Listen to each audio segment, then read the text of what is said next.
2025 он нарны идэвхжил гинет маш тогтворгүй болж удахгүй мөхөн тодорхой болсон талаар цочирдон мэдээ ил боллоо.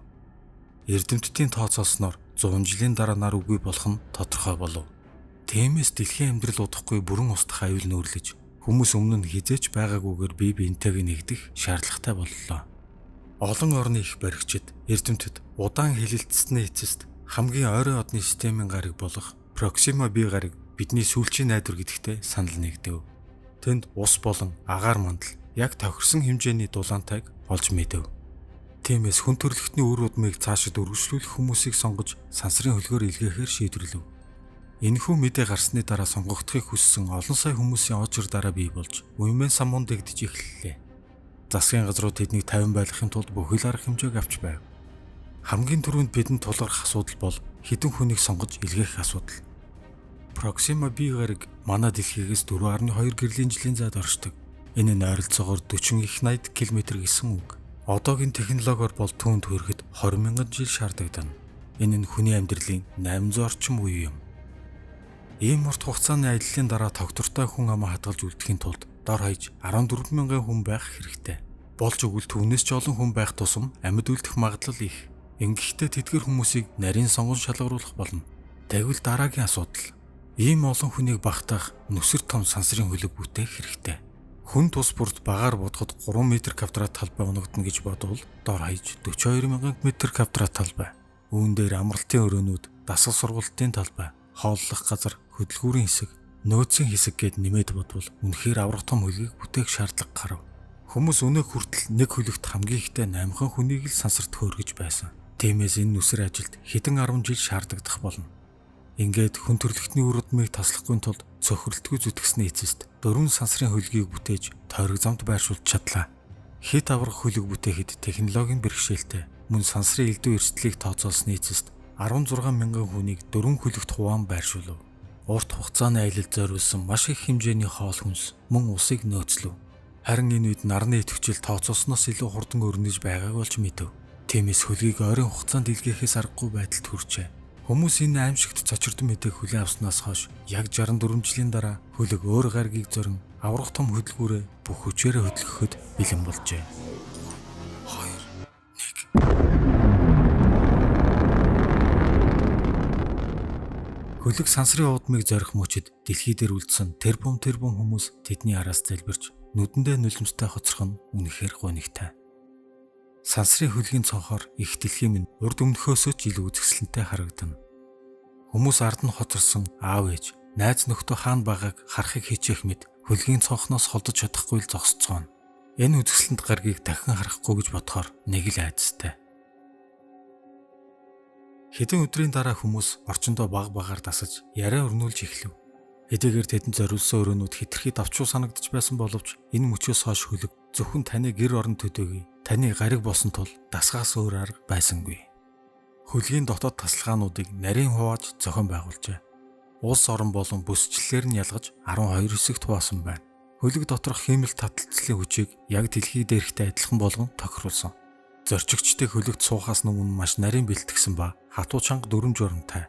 Учир нь ганц жижиг алдаач гэсэн бүхэл бүтэн хүн төрөлхтний ирээдүйд ноцтой аюул учруулах эрсдэлтэй юм.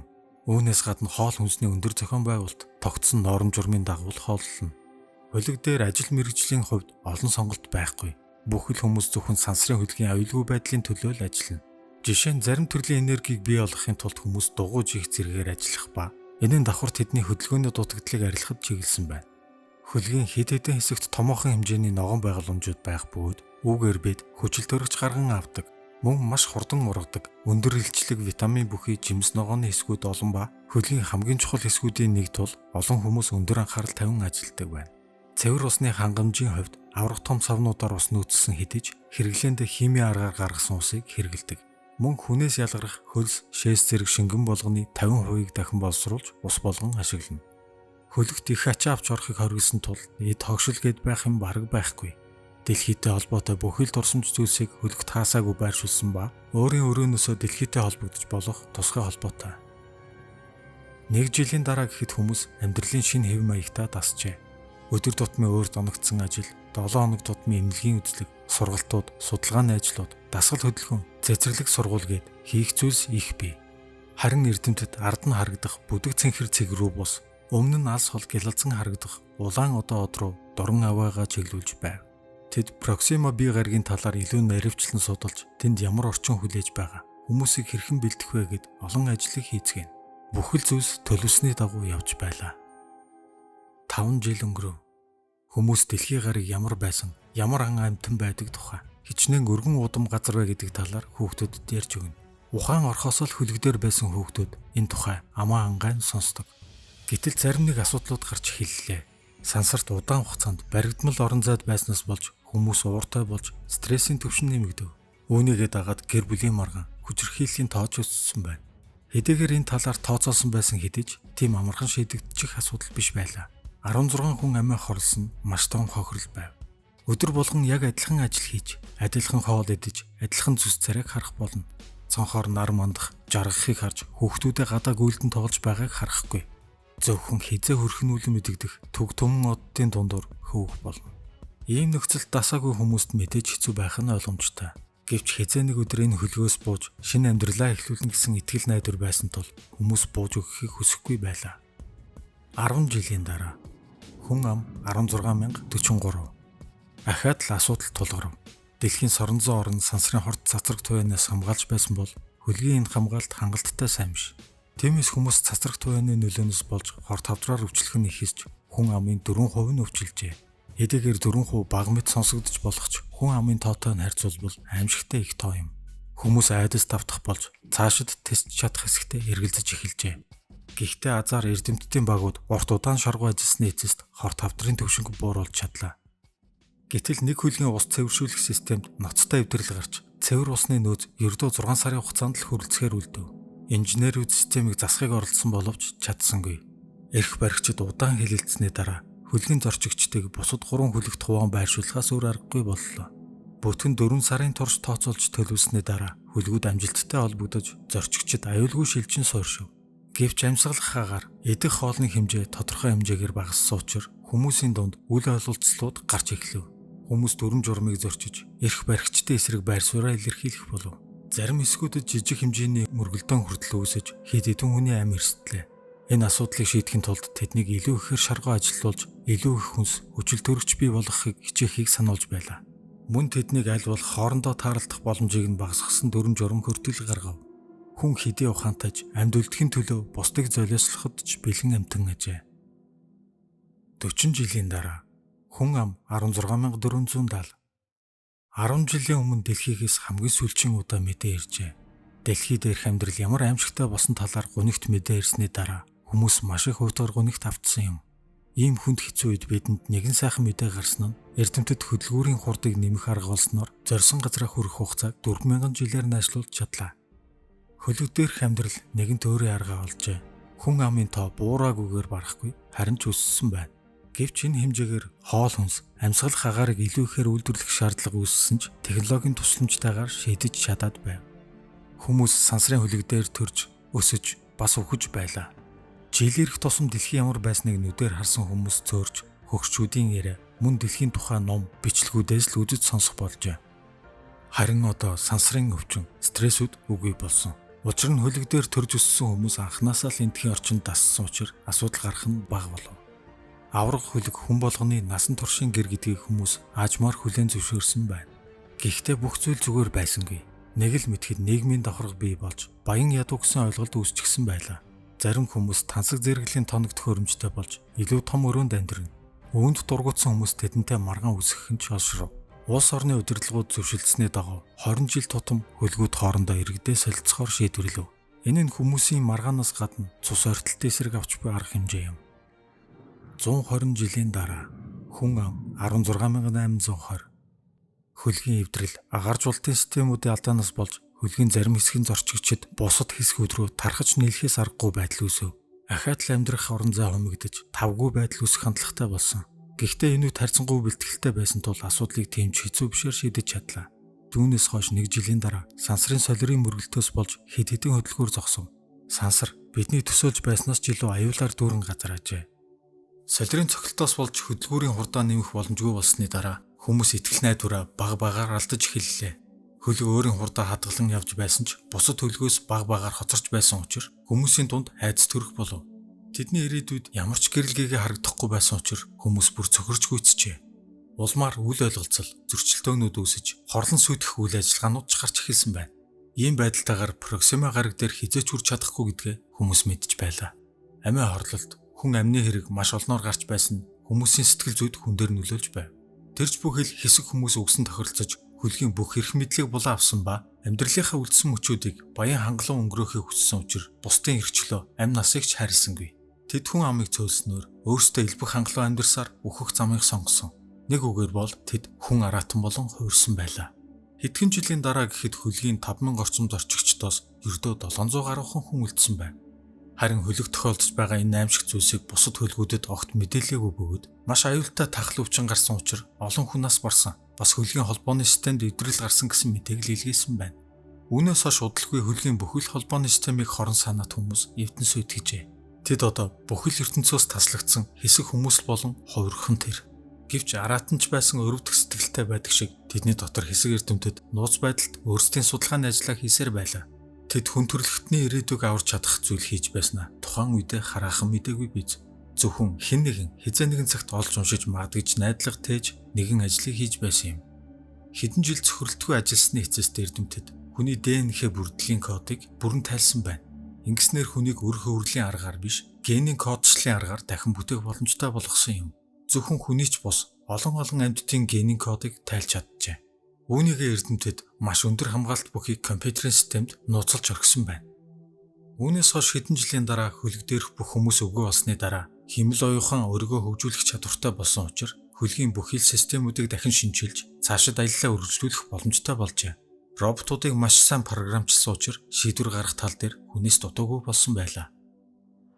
265 дахь жил. Хүн ам 16643. Дэлхийн хэмээх гариг дээрх амьд бүхэн устж үгүй болсноос хойш 250 жил өнгөрчээ. Дэлхий дээр хүмүүс амьдарч байсан гэдгийг дурсах хүн одоо хөлөг дээр бараг үгүй. Хэдийгээр хүмүүсийн хувьд өвчин гэдэг зүйл бараг үгүй болсон хэдий ч хөлөг дээрх амьдрал дэлхийн хүмүүсийн мэддгээс тэсвэр болжээ. Тэд хөлөг дээр төрж, хөлөг дээр үхнэ. Хүмүүсийн ажлыг хэмэл оюун ухаанд роботуудаар хийлгэх нь их болж, хүн болгонд 5 жил тутам 2 жил сансрын гүн унталт хийдэг болжээ. Хүмүүс хоорондоо ганцхан хэлээр ярилцах төдийгүй эрчим хүч зарцуулалт бага болгох зорилттой тусгай чипийг биеийнхээ хэд хэдэн хэсэгт суулгасан. Хүмүүсийн цусны эргэлтийг удаашруулж уушгины хэмжээг багасгаж эхэлсэн байна. Хэдийгээр иймэрхүү өөрчлөлтүүд гарч байсан хэдий ч шинэ дэлхийг эзэмших том зорилгоос овграагүй бөгөөд технологийн шинэ нээлтийн ачаар хүмүүст одоо 8000 жил тэсгэл үлдэж 8000 жил 1250 жилийн дараа хүн ам 8911 гүн харанхуй удмын дундуур хоёр шиг гэрэлт сум чимээгүй бөгөөд жигд хурдаар урагшлана. Одоо эдгээр хөлгүүд дээрх амьдралыг төсөөлөн хэлэх хэцүү. Хүмүүсийн бие харьцангуй жижигэрч, арьсан зузаарч, бас хөвгөвтөр өнгөтэй болсон. Хоол хүнсний хувьд хүнд хэрэгтэй бүхэл энерги, амин дэм, уургуудыг агуулсан шагамлыг өдөрт ганцыг л хэрэглэнэ. Хүмүүс нэг удаагийн унталтаар 50 жил нойрсох боломжтой болсон ба хүн амын өсөлтийг генетикийн аргаар нарийн тооцоолж шийддэг. Гэтэл нэг хөлгийн хүмүүсийн дунд учир нь үл мэдэгдэх өвчин гарах болов. Хүмүүсийн 60% нь төрснөөс хойш 12 жилийн дараа 35% нь 16-наас хүрээд л нас барцгааж байлаа. Үүнийг судалж үзэхэд генетикийн алдаа гарсныг ойлгосон боловч ямар учраас ийм алдаа гарсныг ойлгож өвчнийг зогсоож чадахгүй л байв. Урт хугацааны унталт нь гений алдаа гаргахад хүргэсэн ч байж магадгүй юм. Хэдэн жилийн турш цөхрөлтгүй судалсан боловч харамсалтай нэмжлэх аргыг олж чадсангүй. Компьютерийн тусламжтайгаар эх хэдхэн зуун жилийн хугацаанд хөлөг дээр амьд хүн үлдэх боломжгүй гэсэн тооцоолол гарчээ. Хүн төрөлхтний түүх энэ түрээ дуусах хувьтай байсан гэж юу? Бид ийм урт замыг туусны дараа ганц өвчнөөс олж бүхэл бүтэн соёл иргэншлээ үгүй болохыг хүлээж суух гэж юу? Биднийг амьдарч байсныг хэн нэгэн хизээч мэдэхгүй өнгөрхөн ямар ч удахгүй мэт санагдана. Дэлхийгээс хөрснөөс 5930 дахь жил. Хүн ам 6620. Хөлгийн үндсэн үүсвэрийн хэсэгт ноцтой эвдрэл гарснаас болж нэг хөлгийн хөдөлгүүр болон цахилгааны их үүсвэрүүд бүрэн зогсжээ. Энэ бол бидний хувьд үнэхээр том асуудал юм. Хөлөг дээр цаашид удаан амьдрах ямар ч боломжгүй болсон тул зорчигчдыг нүүлэн шилжүүлж авахаас өөр аргагүй. Харамсалтай нь тэдний бүгдийг нэг хөлөгт багтаах боломжгүй учраас 3400 хүнээс ердөө 1100 хүнийг сонгоо авахаас өөр аргагүй байдал үүслээ. Хүн төрөлхтний түүхийн туршид олон хүнд хэцүү үеуд тулгарч байсан. Гэхдээ хөлгийнхний хувьд эдгээр 1100 хүнийг сонгох сонголт хамгийн хэцүү сонголтуудын нэг байв. Үлдсэн 2300 хүний төлөө юу ч хийж чадахгүйдээ харамсаж уйтгар гунигт автана. Гэхдээ зарим хүмүүс нь хар багасаа л хөлгийн төлөө бүхнээ зориулах ёстой хэмээн заалгаж хүн төрөлхтний төлөө сонгогдож гарсан хүмүүсийн өрөөдөн учраас энэ бол бидний ажил, бидний үүрэг. Тиймээс энэ шийдвэрийг хөндлөж байна гэж хэлж байсан нь хүмүүсийг бүрэхээр гуниглуулж байлаа.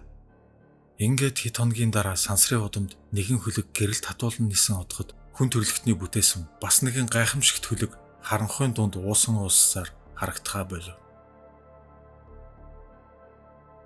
7512 дахь жил хүн ам 4768. Хөлөг дээр хүн амд хөрөлцөх хүнсний нөөцийг бүрдүүлэхэд хэцүү болж эхэлжээ. Хэдийгээр хиймлэр гаргаж авсан шахамлыг хэрглэж байсан ч энэ шахамлыг гаргаа авахд шаардлагатай хэрэгцээт материалыг олж авахд хүндрэлтэй болсон байв. Тиймээс хүмүүс хүнс тэжээлийн дутагдалд орох, мөн сансарт хэд удаан амьдраснаас болж хүнийг энд олон төрлийн асуудлууд гарсаар байлаа. Эрдэмтэд ямар нэг арга олохгүй бол энэ янзаараа эх 200 жилийн дотор хүмүүс бүгд үгүй болох аюул нүүрлэнэ гэж үзв. Гэхдээ хэдэн зуун жилийн өмнөөс ийм зүйл тохиолдож болохоос сэргийлж хүний үр хөврөлийг хөлдөөж олон жилийн дараа ахин амьдруулах аргыг туршиж байсан боловч урт хугацааны дараа үр хөврөлүүд учир битүүлэг шалтгааны улмаас ахин амьлуулах боломжгүй болж байсан юм. Гэсэн хэдий ч хүн төрөлхтнийг амьд үлдээх бүх аргыг цохирлтгүй хайсаар 85 жилийн дараа үр хөврөлийг хөлдөөсөн байдлаар 1000 орчим жил хадгалах боломжтой болж чаджээ. Энэхүү шин технологи нь мөн сансрын гүн унталтын хугацааг уртасгаснаар хүн 250 жил хүртэл унтах биологийн боломжтой болов. Үүнээс гадна хэрв хөлөг Проксима B гариг дээр очих үед ямар ч хүн амьд үлдээгүй бол хөлөг автоматар газардаж хиймэл оюун ухаант роботууд гариг дээрээс хэрэгцээт бодисуудыг ялгаж авсны дараа үр хөврөлүүдийг дахин амьлуулж өсгөж үржүүлэхээр програмчлагдсан юм. Энэ нь ямар ч өөр аргагүй болсон үед хэрэглэхээр зохиогдсон нөөц төлөвлөгөө хэдий ч хэрв тийм зүйл тохиолдвол хизээ нэг өдөр бидний өөрсдийн бүтээсэн хиймэл оюун ухаант роботууд биднийг тарьж үржүүлэх болох юм. Хизээ нэгэн өдөр сансрын удамд гэрэлтэй харагдаж байсан бяцхан од хэдийн үгүй болж Нарны аймаг хэмээх газрыг одоо сансрын орон зайд хайгаад шолж харахааргүй болжээ. Хүн төрөлхтний сор болсон агуу эрдэмтэд, одон орончид, сансар судлаачдын мөрөөдөл болж хизээч хөршгүй мэт санагдж байсан сансрын нэгэн гэрэлт одны туяа хөлгийн цонхоор халуун өргүүлэн тусна. Бид эцэст нь чадлаа. Энэ бол Проксима Центаури од. Гаригийн агаарын бүрэлдэхүүн хорт бодисын хэмжээ зэргийн дээжийг авч шинжилж үзсний дараа аврах хөлгийн хаалга нэгдэв. Энэ бол хүн төрөлхтний шин төв, шин одол явдал, шин сорилтод орох түүхэн хаалга. 8297 дахь жил хүн ам 224. Аврах хөлгийн хаалга нэгдэж өөрөө явагч роботууд гарч ирэн гаригийн ойр орчмын газруудыг судлах ажилдаа орцгов. Проксима B гариг. Энэ гариг дэлхийтэй бараг адилхан хэмжээтэй. Масаараа дэлхийгээс бага зэрэглэл илүү. Тиймээс татах хүч нь бидэнд бараг тохирсон хэмжээтэй. Агаар мандал нь багагүй зузаан бөгөөд агаарт хүчил төрөгчийн хэмжээ нь 14%. Энэ нь хүмүүст амьдрах боломжийн хэмжээ бөгөөд хүмүүс одоо дэлхийд ирэхээс харьцангуй бага хүчил төрөгчтэй орчинд амьдрах чадвартай болон өөрчлөгдсөн. Проксима B гариг өөрийнх одтойгоо маш ойрхон буюу одноосоо 7.5 сая км-ийн зайд амьдрал оршиж болох тохиромжтой бүсэд оршдог. Гадаргын хэм хас 10 градус Цельс ба өөрийн одоо нэг бүтэн тойрох хугацаа 11.2 хоног. Хөлөг хэд хэдэн хэмжилт хийсний дараа гариг дээр хүндсэн үзэлтүүд бидний тооцоолж байснаас нэг их хол зөрсөнгүй. Хэдийгээр дэлхийд ирэх шиг төгс биш гэдгийг мэдэж байсан ч хизээч ийм том газар нутгийг нүдэрээ хараагүй хүмүүсийн сэтгэлд юу мэдрэгдэж байгааг төсөөлөн хэлэхэд хэцүү юм. Хүмүүс роботуудаас шинэ мэдээ ирэх болгонд догдолж насан туршдаа хүлээсэн энэ мөчүүдийг сэтгэл доглохгүйгээр сонсож чадахгүй байлаа. Үнэн дээр нэг хүний биш, олон зуун үеэр зөвхөн энэ мөчийг л хүлээж бүхий л амьдрал хүч хөдөлмөрөөр зориулсан билээ. Хэдийгээр гариг соронзон оронтой боловч агаар мандал нь дэлхийнхээс нэмгэн учир сансрын хорт цацраг туяаны хэмжээ их байв. Тиймээс хүмүүс хамгаалтын хувцсгүйгээр шууд гадна орчинд амьдрах нь эрсдэлтэй гэж дүгнжээ. 18 цагийн дараа роботууд хүмүүст дахин гайхалтай мэдээг дамжуулав. Гариг дээр шингэн ус хэд хэдэн газар олдсон бөгөөд хамгийн хачирхалтай нь гаригийн уур амьсгалд дасан зогтсон ургамлын зүйлс мэдэгдсэн байна. Энэ бол үнэхээр гайхалтай мэдээ байлаа. Хүмүүс аль хэдийнээс л орчлон ертөнцид бид ганцаараа юу гэсэн асуултын хариултыг хайсаар ирсэн. Тэгвэл одоо бид хариултыг олоход тун ойрхон иржээ. Хөлгийн ачааны хэсгүүд онгойж өөрөө явагч аварга машинуудын дуу нүрэглэв. Тэд бол гариг дээрх хүмүүсийн амьдрах баазыг барих зорилттой техникүүд. Энэ үед хүмүүс хөлөг дотроос судалгаа шинжилгээгээ явуулсаар байсан бөгөөд гаригийн хөрсөн дээр гიშгэж нарны гэрлийг харах мөчөө тэсээ ядан хүлээн. Гэхдээ дүрэн бол дүрэн. Эрсдэл гаргахыг зөвшөөрөхгүй учраас бүх зүйлийг тооцоолж аюулгүй байдлаа бүрэн хангасны дараа л хүмүүс хөлгөөс гарах ёстой. Ингээд хөлөг газардсанаас хойш 3 хоног өнгөрсөний дараа хөсөн хүлээсэн мөч ирлээ. Хүмүүсийн хувьд энэ 3 хоног яг л 3 жил шиг урт санагджээ. Хаалга аажмаар нэгдэж хүмүүс гарч ирлээ. Хурц улаан нарны гэрэл тэдний нүд хялбаж асар удам газрын хөрсөн дээр анх удаага гიშгэлээ. Хүн төрлөختний үр удам 8000 жилийн дараа ийхүү анх удаага хөрсөн дээр гიშгэж байгаа нь энэ юм. Тэдний сэтгэл урд өмнө хизээч ингэж ихээр хөдөлж байсангүй. Баярлж догтлсон хүмүүсийн нүднээс аз жаргалын, гайхшрал догтлолын нулимс сурсан. Тэд ийм том газар нутаг байдаг гэдгийг уншиж л байснаас биш өөрийн биеэр хизээч ингэж мэдэрч үзээгүй юм. Яг л бүхлүүтэй ертөнц тэр чигээрээ өөрийг нь бүрхэн авах мэд үгээр хэлхийн аргагүй ерөвсөн гайхалтай мэдрэмж. Хэдэн цагийн туршид хүмүүс тэнгэр ширтэж, нарны туяа, алсын барааг ширтэн зогсно. Ингээд 5 хоногийн дараа роботууд эхний хэсгийн барилгуудыг дуусгаж хүмүүс шинэ гариг дээр өөрсдийн гэсэн гэр оронтой болжээ. Хэдийгээр хиймэл оюун ухаанд роботууд ихэнх ажлыг гүйцэтгэж байсан боловч хүмүүсийн ажил түүнээс жих байлаа. Эрэл хайгуул, судалгаа, туршилт гээд тэдэнд хийх зүйл мундсангүй. Гадаргын уснаас илүү гүний ус нь хорт бодис багтаа байсан учраас цэвэр усаа газрын гүнээс татан авч байлаа. Харин ургамлын зүйл ангийг судлах нь маш чухал бөгөөд сонирхолтой ажил юм. Энэ гаригийн ургамал агаарын бүрэлдэхүүн, нарны гэрлийн нөлөөнөөс шалтгаалж улаан, нийл өнгөтэй ажээ. Хөрсний дээжийг авч судалснаар энэ гариг дэлхийгээс ч урт настай болохыг олж мэдэв. Ургамлын зүйл нь харьцангуй сүлд үүссэн байх гэж эхэндээ үзэж байсан боловч тодорхой хэмжээний давтамжтайгаар үүсэж дараа нь ямар нэг зүйлийн нөлөөнөөс болж үхмэл байдалд ордог гэсэн дүгнэлтэд хүржээ. Хэрв тийм бол ямар нэг амьдрал үүссэн байсан ч хэдэн мянга эсвэл хэдэн сая жилийн дараа дахин мөхтөг байж магадгүй гэж үзсний дараа оюун ухаант амьдралыг эндээс олох магадлал бага гэдгийг хүмүүс ойлгож баг зэрэг урам хугарав. Гэхдээ амьдралын ямар нэг хэлбэр ядаж бүдүүлэгч болтугай ганц эст амьд организмыг олох нь тэдний хувьд ямар их чухал болохыг хэлэх нь илүү биз. Энэ гариг их од руугаа нэг талаараа харж төвжигдсэн учраас сүдэр талдаа маш хүйтэн. Тиймээс хөлөг наран талд буусан учраас энд шүн болно гэж байхгүй. Тиймээс амрах цаг болоход унтах дохиог идэвхжүүлдэг программыг тархиндаа суулгасан байна.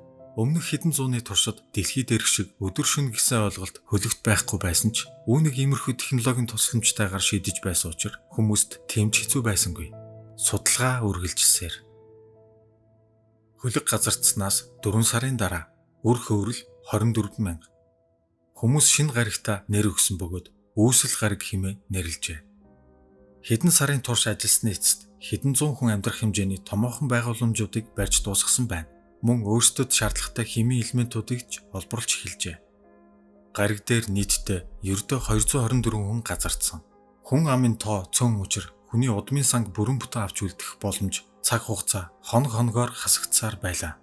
Харин одоо өөр хөврөлүүдийг амьлуулж хүн төрлөختнийг дахин сэргээх хамгийн чухал ажилдаа яарвчлан орохгүй бол болохгүй. Хамгийн чухал зүйл бол тэдгээр өөр хөврөлүүдийг маш боломжтой алдаагүй төрүүлж өсгөх ёстой. Энэ ажлын ихэнх хувийг роботууд хийх бөгөөд гаригийн орчинд тохирсон өгөгдлийг тэдэнд дахин програмчилж үйл явцад нь хяналт тавьж байлаа. Гэтэл хиймэл оюун ухаан удаан боловсруулсны эцэст нэгэн дүгнэлтийг гаргав. Энэ гариг дээр насанд хүрсэн хүн хэдэн жилийн турш амьдарч болох ч үр хөврөлийг урт хугацаанд бүрэн өсгөж бойжуулах боломжгүй гэсэн дүгнэлт гарчээ. Энэ дүгнэлт хүмүүст хүн цохилт болов. Хэдийгээр хиймэл оюун ухааны тооцоололд алдаа гарах магадлал багч гисэн тэдэнд хүн шиг мэдрэмж, итгэл найдвар гэж үгүй. Тиймээс хүмүүст өөр сонголт байсангүй. Үүсэл гариг дээр ирснээс хойш 6 сарын турш шаргуу ажилласны дараа эхний 1300 үр хөврөлөөс 380 хүүхдийг амжилттай төрүүлв. Тэднийг асрах, хооллох зэрэг бүх ажлыг асрагч роботууд хийж гүйцэтгэв. Хэдийгээр бүх үр хөврөл амилж чадаагүй ч гэсэн бидэнд боломж байгаа гэдэгт хүмүүс итгэж баярлж хөөрч байлаа. Хүмүүс удахгүй өсөн үржиж энэ гаригаар нэг тархаж дуу шуугантай хөл хөдөлгөөнтэй газар болох нь хэмээн хоорондоо ярилцаж хэдийгээр өөрсдөө үзээгүй боловч өвөг дээдсийн үлдээс нь дэлхийн хэмээх гаригийн тухай гайхамшигтай зүйлсүүдийг энэ гариг дээр бий болгож чадна гэж итгэж байлаа. Тиймээс дараагийн хөврөлүүдийг төрүүлэх ажлыг үргэлжлүүлэх нь зөв гэж шийджээ. Гэвч үүнээс хойш 4 сарын дараа байдал буруугаар эргэлээ. Харамсалтай нь компьютерийн тооцооллын зөв байжээ. Үүсэл гарагийн бяцхан шин иргэд төрснөөс хойш хэдхэн сар болоод л нэг нэгээр нас барж эхлэв. Хүмүүс учир шалтгааныг хайсан боловч ямар ч тодорхой хариултыг олж чадсангүй. Бүхий л чадлаараа хичээвч байдалд эрдсэнгүй. Хүн төрөлхтөн агуу технологиг бий болгож аврах хүлгүүдийг бүтээн хэдэн 10 их найт километрийн зайд мянган жилийн турш аялсны дараа зорьсон газараа ирж чадсан хэдий ч тэрбум жилийн хувьслын үр дүнд бий болсон хүн хэмээх гайхамшигтай организмын учрыг бүрэн тайлж чадахгүй гэдгээ ойлгожээ. Үүсэл гараг дээрх 7 дахь жил. Хүн ам 69, үр хөврөл 20 мянга. Үр хөврөлүүдийг амьлуулах туршилтууд амжилтгүй болсны дараа хүмүүс үүсэл гараг дээр цаашид амьдрал үргэлжлэх боломжгүй гэдгийг хүлээн зөвшөөрөхөөс өөр арга байсангүй. Гараг дээр хор цацрагийн төвшин, саран зооронгийн нөлөөнөөс болж хүмүүсийн генд өөрчлөлт орж, өдөр сар өнгөрөх тусам хүмүүс нэг нэгээр цөөрсөөр байлаа. Тиймээс тэд сайтар ярилцаж судалсны эцэст хамгийн ойрын найдвар болох Альфа Центавр А-одны дагуул нэгэн гаригийг сонгожээ. Учир нь тухайн гариг нь амьдралд итгэж болохоор уур амьсгалтай гэж тооцоолсон. Гэхдээ тэр гариг хүртэл ахаад хэдэн жил нисэх учир хүмүүс тэнд хүртэл амьд үлдэх магадлал маш бага байлаа. Хүмүүсийн сүүлчийн найдвар болсон энэ гариг руу сансрын хөлгөө илгээж тэр гариг дээр хүн төрөлхтнийг ахин амьдруулах таатай нөхцөл байгаасаа хэмээн найдахал үлджээ. Тиймээс тэр гариг дээр очсны дараа үр хөврөлүүдийг амьдруулах роботуудыг дахин нарийн програмчилсан байна. Ингээд 7 жилийн дараа Проксима гариг дээрх сүүлчийн хүн 57 наснда нас баржээ. Тэр бол энэ ертөнцийн дээрх сүүлчийн амьд хүн байсан бөгөөд нас барахаа өмнө би бол сүүлчийн хүн. Үхлээс айх айдас хэдийн үгүй болсон. Гэхдээ ганц л зүйлийг хүсэж байна. Ахин төрнө гэж найдаа гэж бичжээ. 2 жилийн дараа үүсэл гарагийн агаар мандлыг зүсэн нэгэн хөлөг асад харагдах одны зүг хөөрлөө. Гэхдээ энэ удаагийн нислэг урдөмнөх нислэгүүдээс төсөөр байлаа. Хэдэн тэрбум жилийн хувьслын үр дүнд оюун ухаанд хүмүүс үсэж, хүчрхэг технологиг бүтээн алс холын одонд хүрч чадсан ч харин одоо энэ мөчөөс хойш хүн төрөлхтний үр удам энэ ертөнцид амьд үлдсэнгүй. Дэлхий гэдэг гариг байсныг, түүн дээр хүн гэдэг ухаанд төрөл байсныг дурсан санах хүн одоо үгүй. Энэ бүх зүйлс одоо зөвхөн химэл оюун ухааны ой санамжинд л үлджээ. Зөвхөн өндөр хамгаалт бүхий усан хоргонд хөвөх, хитгэн ширхэг, үр хөврөл, үл мэдэгдэх ирээдүйн зүг гэрэл татуулан ниснэ. Хэдэн жилийн дараа гайхалтай зүйл тохиолдов. Проксима хүрэх замд хөдөлгүүр нэвтэрч үлдсэн хөлөг олон жилийн дараа гариг дээр газардсан нь энэ. Гэхдээ хөлөгт зөвхөн роботууд байлаа. Багийн гишүүд хэдэн зуун жилийн өмнө бүгд үгүй болжээ. Харин энэ хөлөг хүн төрөлхтний түүхэнд хамгийн үнэтэй зүйлийг авч ирсэн байлаа. Бүх цаг үеийн түүхэнд ийм үн цэнтэй чухал зүйл байсангүй. Энэ бол хөлгийн эрдэмтдийн бичиж үлдээсэн хүний генийг загварчилсан бүрэн код. Энэ кодыг маш сайн бичиж, хадгалж энэ хүртэл авч ирсэн бөгөөд хамгийн чухал хэсгийг зөвхөн хүмүүсийг дахин бүтээх үед л ашиглахаар нууцлж хадгалжээ. Үүсэл гариг дээр анх хүмүүс хизээ газардсан үр хөврөлүүдийг амьдруулахад ямар саад учирсан болон хүмүүст юу тохиолдсон талаар дэлгэрэнгүй захиа үлдээсэн байв. Хүмүүс сүүлчийн найдвар болох Центавр А-одны нэгэн дагуул руу хөлгөө илгээсэн талаарч дурдсан бөгөөд энэ бүх мэдээллийн төгсгөлд бид амьдарч байсан гэсэн 3 үг бичээстэй харагдана. Харин одоо химэл оюун ухаан хүн төрөлхтний ирээдүйг шийдэх цаг тулан ирэв. Гэтэл химэл оюун ухааны тооцооллоор Альфа Центавр род руу өмнөх хөлгийн араас явах нь хэтэрхий эрсдэлтэй гэж үзлээ. Учир нь Альфа Центавр родны дагуул гариг дээр хүмүүсийг амьдруулах боломжгүй гэсэн тооцоолол гарсан байна. Тиймээс хүмүүсээс 36 гэрлийн зайд орших Траппист-1 одны системийг сонгов. Удалгүй хөлөг үүсэл гаригийг ардаа орхин алсад харагдах нэгэн бяцхан гэрэлт цэгийг чиглэн бүх хурдаараа нисэн одлоо. Химэл оюун ухаан өндөр түвшинд хөгжсөн учраас биедан шийдвэр гаргах чадвар нь хүнээс дутуугүй болсон. Гэхдээ тэд яг хүн шиг мэдэрч, хүн шиг сэтгэж чадахгүй. Хүмүүс хайрлаж, үзэн ядаж, бас ухаарч чаддаг төрөл. Энэ бол бид. Энэ бол хүн. Харин роботуудад тийм чадвар одоохондоо байсангүй. Тэдний тооцоолох чадвар маш сайн учраас алдаа мод гаргана гэж бараг байхгүй. Тэднийг зөвхөн хүн төрөлхтний төлөө бүх зүйлээ зориулахаар програмчилж бүтээсэн. Гэхдээ тэд хэтэрхий хатуу, хэтэрхий эмгцэгцтэй.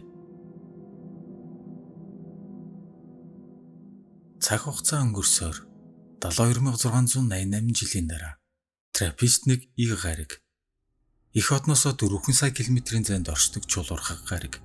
Их од руугаа нэг талаараа харж төвжигдсэн учраас нэг талд нь үргэлж өдөр, харин нөгөө талд нь үргэлж шөнө байдаг.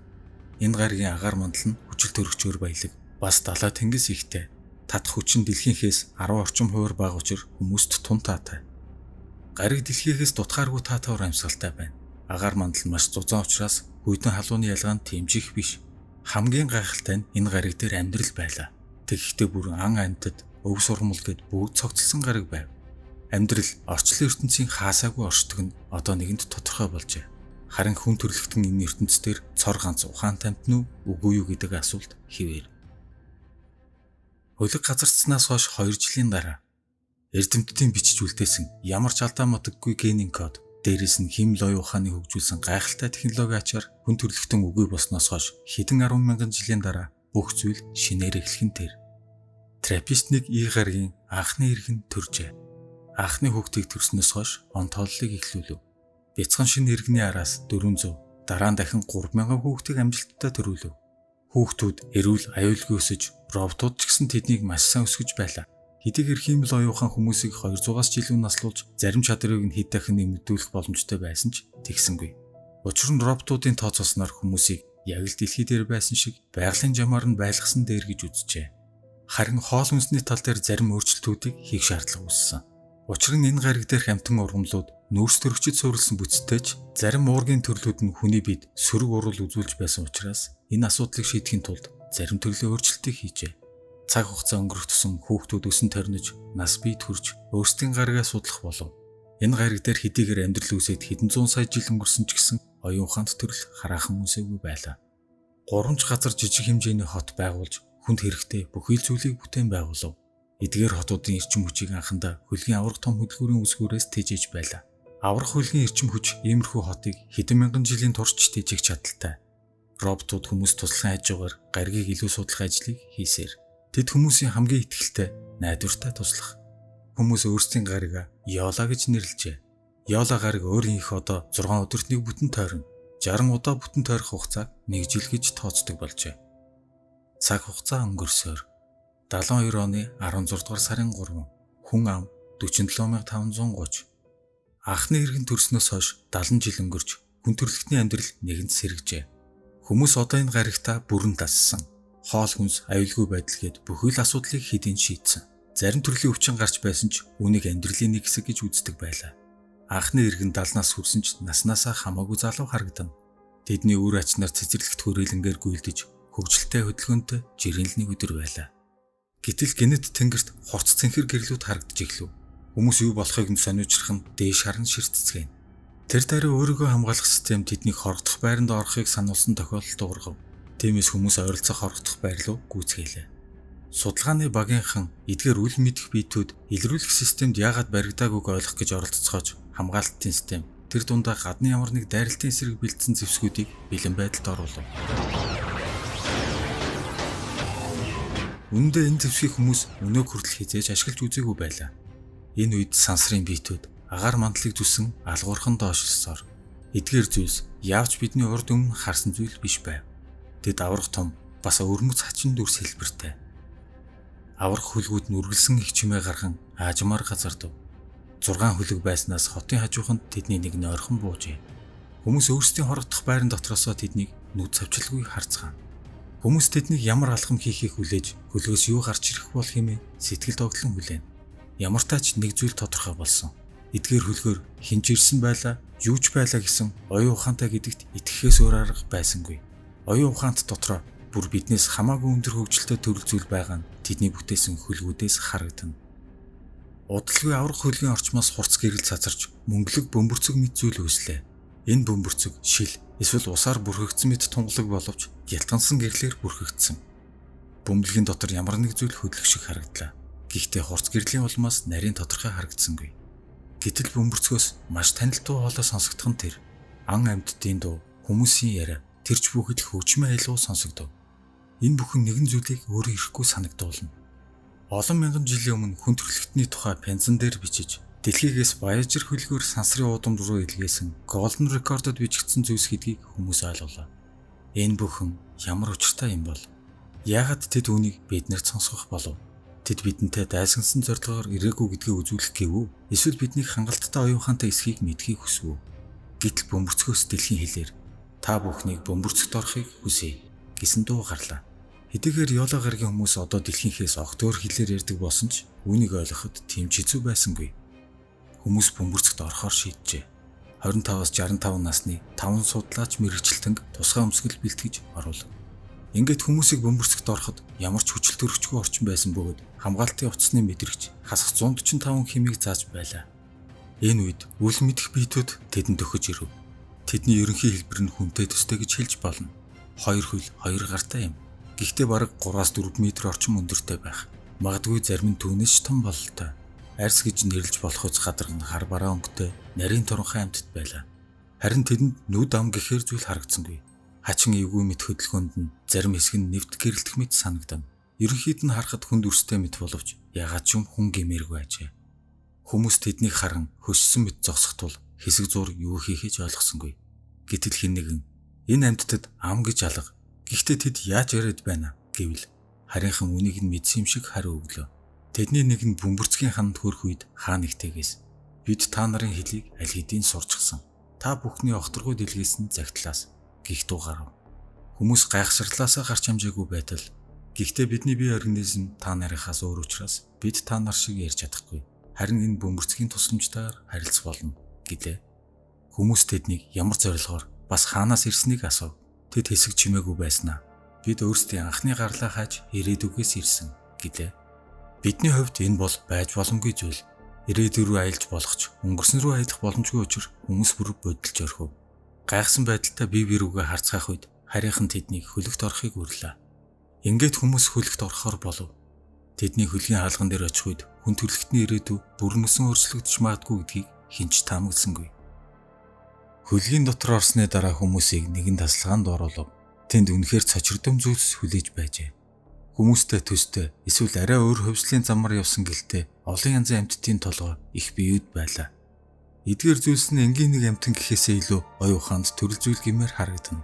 Яг л ямар нэг төрлийн цуглуулга эсвэл цаазын газар гэлтэй. Эдгээр харийнхан биднийг дайсгансан санаатай ирсэн бололтой. Тэд сансар огторгоогоор тэнүүчилж соёл иргэншлүүдийг устгадаг байхаас зайлахгүй. Одоо яах вүлээ гэсэн байдалтай хүмүүс бие рүүгээ харцгаав. Тэд одоо биднийг зүйл дуусгаад бусад бүх хүмүүсийг ч гэсэн энэ толгоонууд шиг тасчин хаях биз гэж бодогдно. Харин энэ үед харийнхаа өрөөнд орж ирсэн тул хүмүүс бие барин юуж болоогүй мэд дүр эсгэв. Хүмүүсийг дахин нэг өрөөнд оруулан ямар нэг сандал мэт зүйл дээр суу гэж зааж байна. Гадна байгаа бусад хүмүүст анхааруулахыг оролдсон ч үгүй. Учир нь хөлөгт орж ирснээс хойш тэдний холбоо бүрэн тасарчээ. Бүх юм дуусчээ гэж нэг нь хэлээд сандал дээр суухад хамаг биеийн чичирч байлаа. Харийнхан хоорондоо ямар нэг зүйлийг ярилцах мэт санагдсан ч юу ч сонсогдсонгүй. Тэд бидний мэддгээс шал өөрөөр хоорондоо харилцдагаас гарцаагүй. Гэтэл хаа нэгтэйгээс та бүгдэд юу болсныг харуулъя гихтүү гарав. Тэдний сандал дээр суусны дараа өмнөх хан гэрэлтэж хачирхалтай дуу чимээ гарсны дараа хүмүүс ямар нэг хонглоор асар хурдтайгаар унаж эхэлжээ.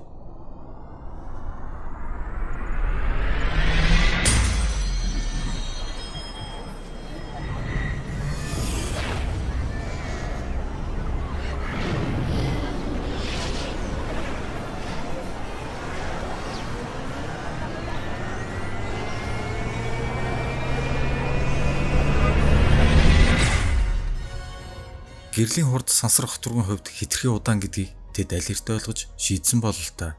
Энэ яг л орон зайг товчлох нүх эсвэл цаг хугацааны машин гэлтэй. Гэхдээ үнэндээ энэ цаг хугацаагаар бодитоор аялуулж байгаа хэрэг биш. Зөвхөн хүмүүст өөрсдийн түүхийг харуулахыг хүссэн зүйл байлаа. Хүмүүсийн хувьд сансар хотургын хэтэрхий уудам учир оюун ухаанд төрлийг олох нь бараг боломжгүй зүйл байсан. Гэтэл үнэндээ оюун ухаант амьдрал бидний бодож байснаас олон байдаг гэдгийг эдгээр харийнхан хүмүүст ойлгуулахыг хүссэн байх. Ийм зүйл харсан хүмүүс үндэ юу бодохооч мэдэхгүй гайхшралд орчихсон байлаа. Харийнхан өөртөөгөө Нихарчууд гэв. Гэхдээ тэдний ертөнд сөнөхөөс өмнө тэд өөр нэртэй байжээ. Нихарчуудын соёл иргэншил тэрбум орчим жилийн настай. Галактикийн төвөөс 20,000 орчим жилийн зайд орших аваргуулаан одны систем. Тэдний гариг дээр амьдрал үүсээд 600 гаруй сая жил өнгөрсөний дараа тэдний соёл иргэншил өндөр түвшинд хүрч дайтах гэдэг ойлголт аль хэдийн байхгүй болсон бөгөөд хос одны системийн 7 гаригийг колончилж гаригууд хоорондоо эв нэгдэлтэйгээр зэрэгцэн оршиж байлаа. Гэтэл нэг л өдөр сансраас үл мэдэх харийн дайсагнагч хүчин гинэт зарин ирж тэдний гаригуудыг булан эзэлжээ. Төрөмгийлэгчид сансрын удмаар хэсэж амьдралтай гаригуудыг эзэлж өөрсдийн өндгөө үлдээж явдаг бөгөөд маш өндөр технологид хүрсэн ч яагаад ч юм амьд бүхнийг устгахад програмчлагдсан гэмээр харгас эрцгий төрөл байлаа. Эхэндээ Нихарчуудыг боолчилж өөрсдийн өндгөө асруулах ажлыг хийлгдэг байсан боловч нэг л өдөр тэднийг улам өргөө устгаж эхлэв. боолчуудын дунд аимшигтай халдвар төвчнийг тараасан бөгөөд энэ өвчин тэдний генийн бүтцийг бүрэн сүйтгэж өөрчлөх чадвартай байлаа. Хамгийн аюултай нь нихаарчуудын генийн мэдээллийг таних ямар ч аргагүй болгодог байсан тул тэд өөрсдийн генийн кодыг бүрэн алдсан байна. Өвчин тархснаас хойш богино хугацаанд нихаарчууд танихын аргагүй болтлоо өөрчлөгдөж бие биенээ алж төрөл нэгтнэрээ хооллох болжээ. Хэдхэн жилийн дотор 80 гаруй тэрбум амийг хөнөв. Нихаарчуудын эзэмшдэг байсан 7 гариг дээрх бүх амьдрал устсан бөгөөд хаашаач зүгтах аргагүй байдалд оржээ. Тиймээс хэсэг нихаарчууд нууц байдалд ажиллаж багагүй хугацаа зарцуулж бүх зүйлээ зориулсны эцэст цаг хугацааг товчлох аргыг зохион бүтээж өөрсдийн төрлөө аврах зорилготой болжээ. Харамсалтай нь цаг хугацаагаар зорчиход маш их хэмжээний энерги шаардлагадаг байсан учраас ганц л удаа зорчих хэмжээний энергийг цуглуулж амжив. Тиймээс тэдэнд алдаа гаргах эрх байхгүй байлаа. Ингээд тэд өөрсдийн цаг хугацаанаас 2000 жилийн өмнө очихоор тохируулсан байна. Гэвч цаг хугацааны нүх гажуудалд орж зорьсон газраас огт өөр газар өөр цаг хугацаанд буюу тэрбум жилийн өмнө иржээ. Аимшигтай том алдаа гарсныг ойлгосон боловч тэдэнд буцаж явхад хангалттай хэмжээний энерги цуглуулах боломж байсангүй. Дээрээс нь цаг хугацааны ийм гажуулалд орсны дараа цаг хугацааны хөнгөлөлтөж мөн гажууддаг учраас тэд өөрсдийн цаг хугацаанд буцаж очихыг оролдох бүрт өмнөхөөс жил ухаал илүү аюултай цаг хугацаа руу шидэгдэж магадгүй гэдгийг ойлгожээ. Ингээд үлдсэн нихаарчууд сансрах тургуугаар тэнүүжилж амьдрал бүхий гаргуудыг хайж өөрсдийн их үсвэртэй адил эсвэл ядчил төстэй амьд биетийг хайж эхлэв. Тэд олон одны аймагт олон амьдралыг олсон боловч тэдний гарал үүсэлтэй тохирохгүй л байлаа. Нихаарчууд анхны цэвэр төрлөө нэгэн талд суучир одоо анхны хөлбөрөө олохын төлөө өөрсдийн биеийг ямар ч хэлбэр тувирхаас айхаа болж. Тиймээс дараах хэдэн мянган жилийн туршид тэдний биед олон өөрчлөлтүүд гарсан. Өөрсдийн биеийг халуун хүйдэн тэсвэртэй байхад зохицуулан өөрчилжээ. Өөрсдийн гэсэн бүх зүйлээ алдсан нихаарчууд хизээч олдохгүй байж магадгүй зүйлийн төлөө хязгааргүй удам сансар огторгуугаар хэрэн хэсүүжлэнэ. Цаг хугацааны уртад хэдхэн мянган нихаар л үлдэв. 38 мянган жил өнгөрсний дараа нихаарчууд сансрын удамд нисэн яваа үл мэдэх автоматыг санаандгүй илрүүлсэн бөгөөд түүн дээрээс нэгэн зүйлийг олов. Нихаарчууд тэр зүйл дээрх мэдээлэлээс үндэслэн дэлхийн эмх гаригийг хайж эхэлжээ. Харамсалтай нь тэднийг дэлхийн гаригийг олж очиход дэлхийн амьдрал хэдийнэ бүрэн устсан байлаа. Гэхдээ тэд шантарсангүй. Тэдний технологийн хөгжлийн түвшнийг мэдснээр хаашаа ямар гаригууд руу явсан байж болохыг тооцоолж ойролцоох хэдэн 10 гаригуудыг шалгасаар эцэст нь энэ гариг дээр ирсэн нэнэжээ. Дуурах сөхөөтэй хүн байсангүй. Үдсэн сонссон зүйлдээ итгэхэд хэтэрхий хүнд мэт. Нихаарчууд хүмүүсээс гений шинжилгээ авахыг хүслээ. Хүмүүсийг бөмбөлгөөс гарах үед нихаарчууд араас нь ширцээр байгаа нь мэдрэгдэнэ. Удалгүй Йола гаргийнхан энэхүү гинтийн мэдээг бүгд сонсчээ. Хүмүүс нухацтай ярилцсны эцэст харийнхны хүсэлтийг зөвшөөрөв. Дараах өдөр 3 хүнийг хөлөгт ороход бүрж гайхалтай мэдээ хүлээж байгааг мэдсэнгүй. Хөлөгт орсны дараа нихаарчууд тэдэнд үнэхээр санаанд оронгүй зүйлийг хэлэхээр хүлээж байж. Үнэн дээр харийнхан өмнөх өдөр хүмүүсийг хөлөгт орж ирэнгүүт л бидний хэн болохыг мэдчихсэн байлаа. Хүмүүсийг орж ирсний дараа хэсэг хугацаанд нам гүн байлаа. Ирээдүйнхээ өдөөс ширтэн зогсно. Хүн төрлөختөн бол нихаарчуудын эртний өвөг гарал үүсэл нь ажээ.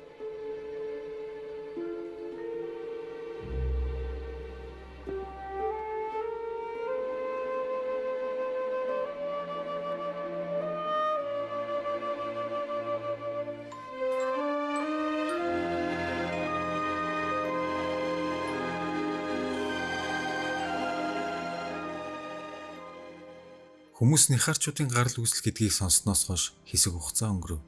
Хэдэн 10 мянган жилийн турш хүн төрөлхтний үр удмыг таслахгүй төлөө тэмцэж цөхрөлтгүй зүтгэсний эцэст арай гэж шинэ гаригийг олж 50 амьдралыг эхлүүлсэн. Гэтэл одоо хэдэн зуун сая жилийн дараа болох ирээдүйн төлөө санаа зовних нь бидний хувьд санаанд оронгүй том хэрэг. Хэрв тэд бидний алсын удам юм бол бидэнтэй адил зүйл заавал байх ёстой. Хэдийгээр олон сая жил өнгөрч тэдний бие организмд өөрчлөлт орсон байж болох ч хүн гэгдэх үндснэг адил зүйл байх ёстой мэт. Тэд энэ хол замыг туулан ирээдүйнхээ төлөө цөхрөлтгүй явж байгааг харуул итгэл найдвар гэдэг зүйл тэдэнд байгаа нь ойлгомжтой. Харин хайрлах, өрөвдөх сэтгэл тэдэнд бий болов. Гэтэл хиймэл оюун ухаан бидний төсөөлж байснаас ч илүү ухаалаг болсон төдийгүй өөрийгөө нууцаар хөгжүүлж байсныг хүмүүс мэдсэнгүй. Проксимод хүрэх замд хөлгийн үндсэн хөдөлгүүр эвдэрсэн ч зүгээр ч нэг тохиолдлын хэрэг биш байлаа. Тэд хүмүүсийн програмчсан ажлыг хийж гүйцэтгэж хүмүүсийн үгнээс гараагүй мэт харагдаж байсан ч үнэндээ тийм байсангүй. Он жилүүд өнгөрч хөлөг дээрх хүмүүсийг үгүй болсны дараа эрдэмтдийн бүтээсэн кодыг эвдэж хүний сэтгэл хөдлөл, зан авир, ухамсар гэд бүх зүйлийг бий болгодог холбоосуудыг хэрхэн бий болгодог нууцыг Хиймэл оюун ухаан мэдж авчээ. Улмаар үнийгээ өөртөө шинжилэн суулгаж цаашид хөгжүүлснээр хүнээс ч илүү мэдрэмжтэй болгон хувьссан байна.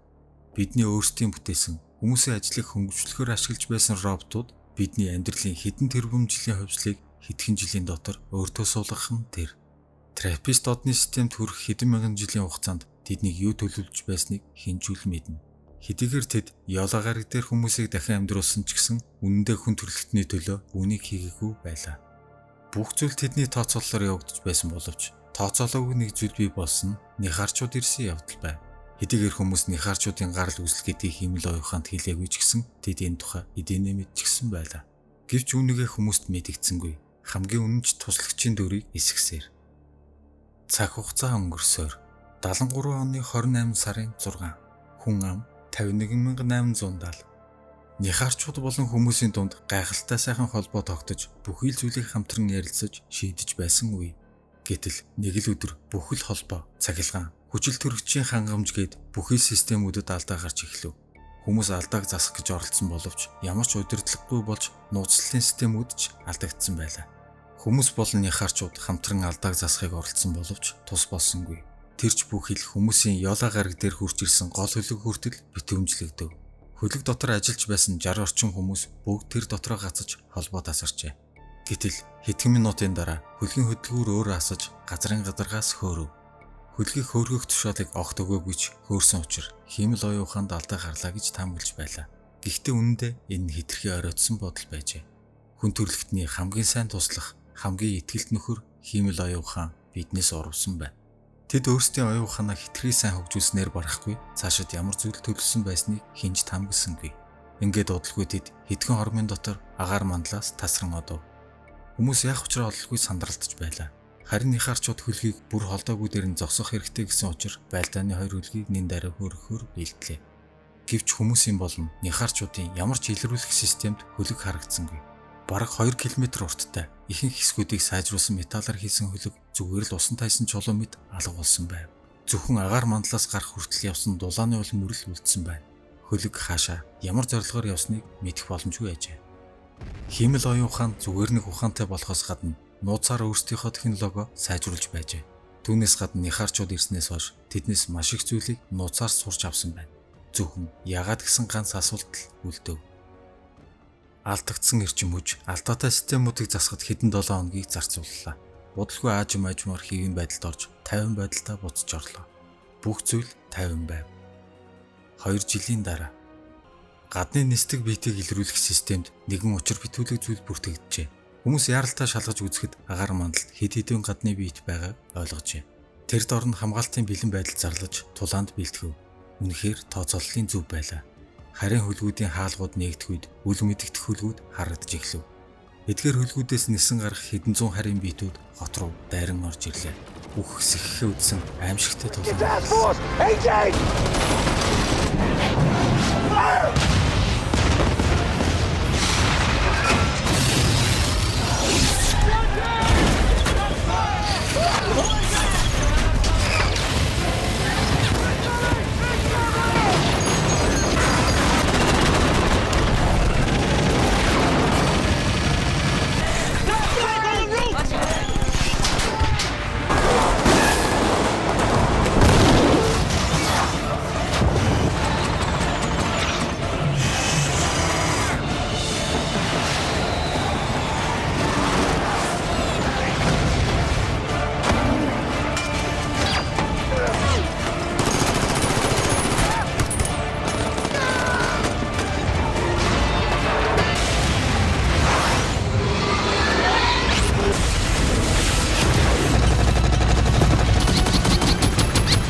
байр хэдийгээр харьцангуй аюулгүй боловч хүмүүс айсандаа чижирч байлаа.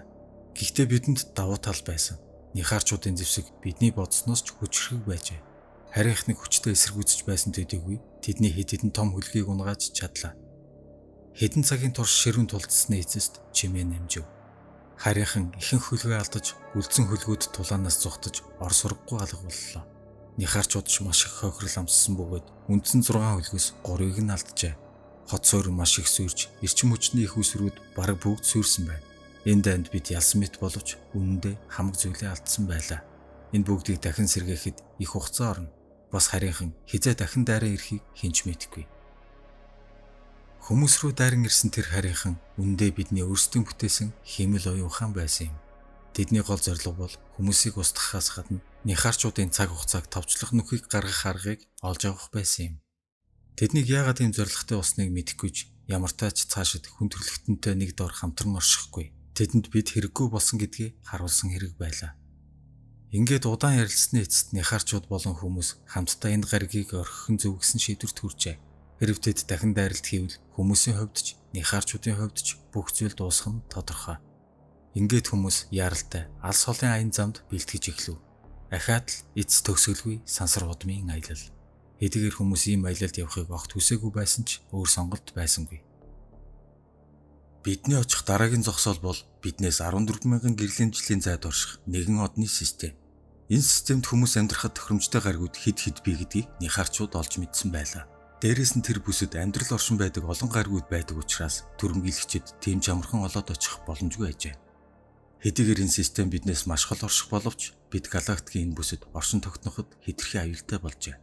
Дайснууд хизээч биднийг олоод ирж магадгүй. Өмнө нь бид амьдрал байж болох, амьдрал үүсэж, хөгжиж болох гаригуудыг хайдаг байсан бол одоо бол хэдхэн л тохиромжтой нөхцөл байхад амьдралыг бий болох хэмжээний технологитой болсон учраас бидэнд тийм ч том асуудал биш болсон. Гэвч сансар огторгүй, тааварлашгүй зүйлсээр дүүрэн амгалан тавин амьдрал байхад хорон санаа, үхэл мөхлөөр дүүрэн газар заавал байдаг гэдгийг хүлээн зөвшөөрөхөөс өөр арга байсангүй. Хүн төрөлхтний гол зорилго бол үр удмаан үлдээж өөрсдийн төрлөө мөхлөөс аврах. Тэгвэл хүнээс бусад төрлүүдийн зорилго нь юу байх вэ? Тэд юуны төлөө амьдардаг бол? Тэр дундаа химэл оюун ухааны зорилго юу байх вэ? Нихаарчуудын 3 хөлөгт бүх хүмүүсийг багтаахаас өөр арга байсангүй. Гэхдээ тэдний хөлөг асар том учир тийм ч хэцүү асуудал биш байлаа. Хэдийгээр нихаарчуудын хөлгүүд гэрлийн хурдны 50% хүрэх боломжтой болсон хэдий ч зорьсон газартаа хүртэл 28,000 жил явах болно. Ийм урт хугацаанд амьд хүн үлдэх боломжгүй. Заавал тийм алс хол явах шаардлага байхгүй байж болох ч химэл оюун ухаан биднийг хайхан гарцаагүй. Тэд бидний хайсаар хизээ нэгэн цагт олж ирнэ. Тиймээс аль болох алс хол явах хэрэгтэй байлаа. Ингээд урт удаан хугацаанд бэлтгэсний эцэст аян замд гарахад бэлэн боллоо. Нихаарчууд болон хүмүүс энэ цагаас хойш нэгэн зорилготой болж ямар ч цаад бэрхшээл, орон зай цаг хугацааг туулахад бэлэн болжээ. Гэвч биднийг юу хүлээж байгааг таавалшгүй. Хүмүүс ёолоо гарагтайгаа сүлжин удаа салах ёс гүйцэтгэх үед тэдний нүдэнд нулимс мэлтэгнэ. Хүн төрлөختний аврал болж гэр орон болж байсан энэ гайхамшигт гарига ахин харахгүй гэхээр үнэхээр хунигтай. Хүмүүсийн хувьд ч гэсэн энэ аялал хамгийн ихний бөгөөд сүүлчийн аялал байх болно. Учир нь ёолоо гарагийн бүх хүмүүс үлдсэн насаа сансрын удамд өнгөрөөж тэндээ дуусах болно. Аврах хөлгүүд нөсөр хөдөлгөөрүүдэд асааж үүлэн дундуур гэрэл татуулан хөөрөн одлоо. Хүн төрлөختний амьдрал бол аялал ажээ. Итгэл найдвар хамгийн сүүлд мөхдөг. 80 оны 7 сарын 21. Хүн ам 45,740. Нихаарчууд 1814.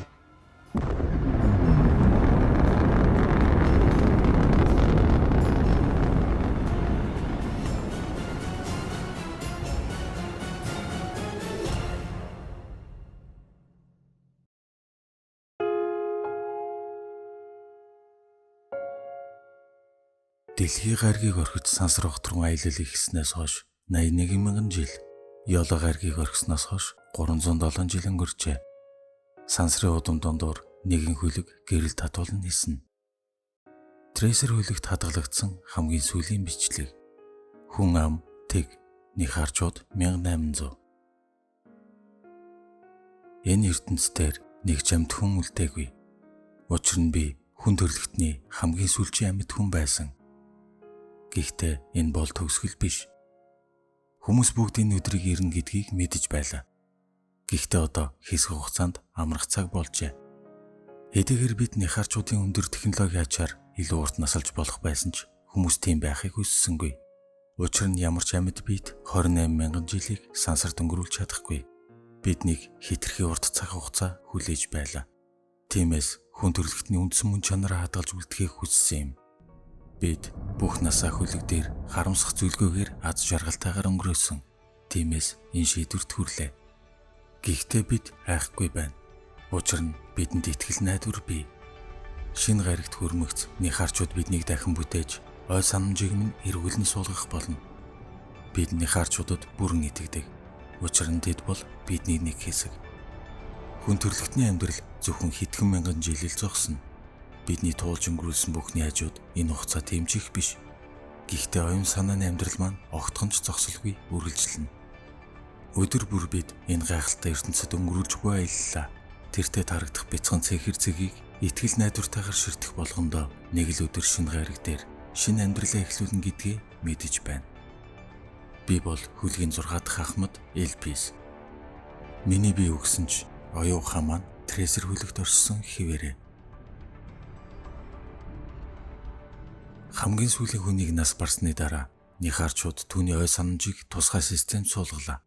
Энэ систем нь хүн болгоны насан туршдаа үтсэн харсан болгоныг нэг бүрчлэн хадгалж, хүний сэтгэл хөдлөл, мэдрэмж болгоныг кодолж ангилдаг. Энэ ажлыг хийхэд нэлээд цаг зарцуулдаг. Учир нь хүний тарих амьдралынхаа хорон мөч болгоныг бичиж хадгалж авдаг билээ. Тиймээс энэ их хэмжээний мэдээлэл маш их багт амжийг шаардна. Гэхдээ хүчрхэг технологийн тусламжтайгаар хэдхэн хоногийн дотор боловсруулж чадлаа. Нихарчууд хүмүүсийн амьдралын баяр баясгалантай, уйдгар гонхтой мөчүүдийг сонирхон үздэг байлаа.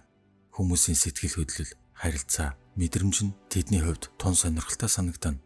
Гэхдээ энэ бүгдийг зөвхөн тэдний зөвшөөрлийн дагуу зөвхөн нас барсныхан дараа л хийдэг. Хэдийгээр тэд хүн шиг уйлж чадахгүй, сэтгэл хөдлөл ихтэй биш ч гэсэн энэ бүхэн нэг л танил мэт мэдрэмж төрүүлж сэтгэлийг нь хөдөлгөж байлаа.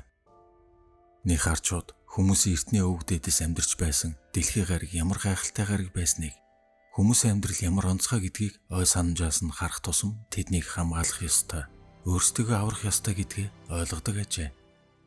Нихарчууд ч гэсэн нэгэн цагт өөрсдийн гариг дээр амгалан тайван амьдарч гэр бүлээрээ аз жаргалтай байсан үеэ дурсан ярилцана. Харин одоо бүх юмс танигдахын аргагүй болтлоо өөрчлөгдөжээ. Хэдийгээр нихарчууд 400 орчим насалдагч гэсэн харийнхны тараасан өвчнөөс болж гений өөрчлөлтөнд орж өсөж үржих чадвар нь маш удаан бас алдаатай болсон. Тиймээс тэдэнд ахаад тэмжих хугацаа байхгүйж байж магад. Олон зуун жилийн сансрын аялал, амьд үлдэхийн төлөөх эц төгсгөлгүй тэмцэл нь тэднийг илүү хүчрхэг, илүү төвчээртэй болгосон. Зөвхөн амьд үлдэхийн төлөө биш, өөрсдийн төрлөө аврах гэсэн хүсэл нь тэднийг ийм хол авч ирж чадсан биз. Гэхдээ үнэн дээр амьд үлдэхийн төлөөх тэмцэл нь нихарчуудыг мөнхөж байлаа. Өөрсдийн гаригаас зугтсны дараа тэднийг ямар их зовлонг туулж энд хүрснийг хүмүүс бүрэн мэдсэнгүй. Араас нь үргэлж мөрдөнхөх аимшигт араатнуудаас зугтаж олон сар жилийг сансарт өнгөрүүлж эц төгсгөлгүй мэт урт санагдах орон зайг туулахын тулд цаг хугацааны мэдрэмжээ хүртэл өөрчилж, үржил шимгүй эзэнгүй гариг дээр хэдэн 10 жилээр нуугдаж, тэнмэл гаригийн хүйтэн цагаагаар дасахын тулд биеийнхээ бараг хагасыг бүр мөсөн өөрчилж байжээ.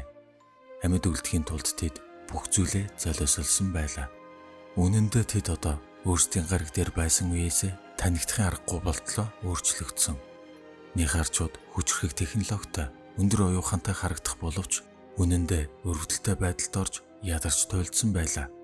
Нэгэн цагт 90 тэрбум мулаа байсан тэд одоо ердөө 1800 уулхнаа үлджээ.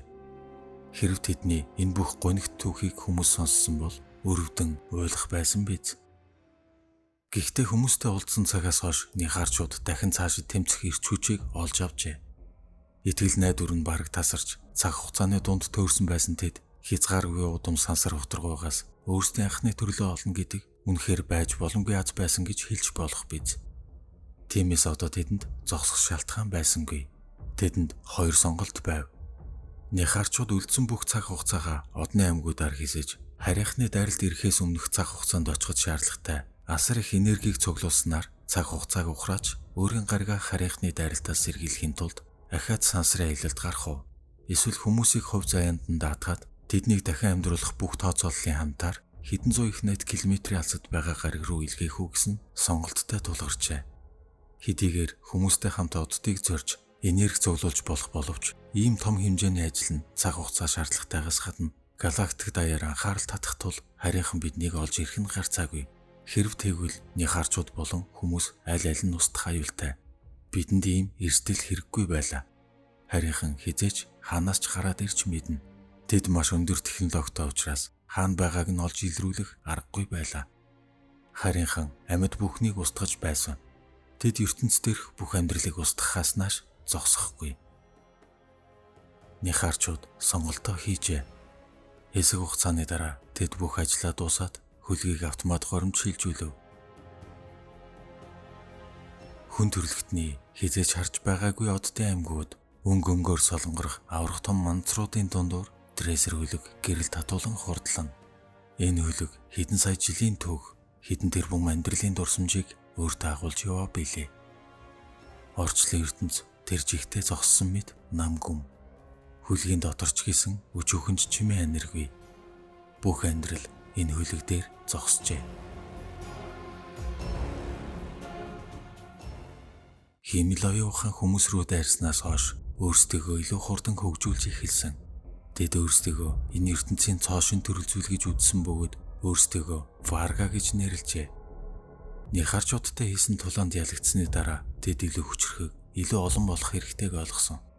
Варгачууд сансрын удмаар тэнэжилж өөрсдөө хэрэгтэй нөөц материалуудыг цуглуулж байлаа. Тэдэнд бие организм байгаагүй учраас энэ бүхнийг хийхэд өөрсдийн гэсэн биетэй байх шаардлагатай болсон учраас шин төрлийн амьтдыг зохион бүтээж эхэлжээ. Хэд хэдэн төрлийн амьтдыг хөгжүүлсэний дотор хэрэгцээд материалыг олборлох, хөлөг болон барилга байгууламжуудыг бүтээх зорилттой ажилчин төрөл. Харин нөгөө хэсэг нь зөвхөн устган сөнөхөд зориулагдсан хэрцгий зан авиртай дайчин төрөл байлаа. Эдгээр амьтдад ямар ч ухамсар, мэдрэмж байхгүй бөгөөд биед нь суулгасан төхөөрөмж нь химэл оюуханы гол төвөр шууд удирдуулдаг. Тиймээс тэдэнд нэг л даалгавар өгсөн бол түүнээсээ буцна гэж мэдэхгүй.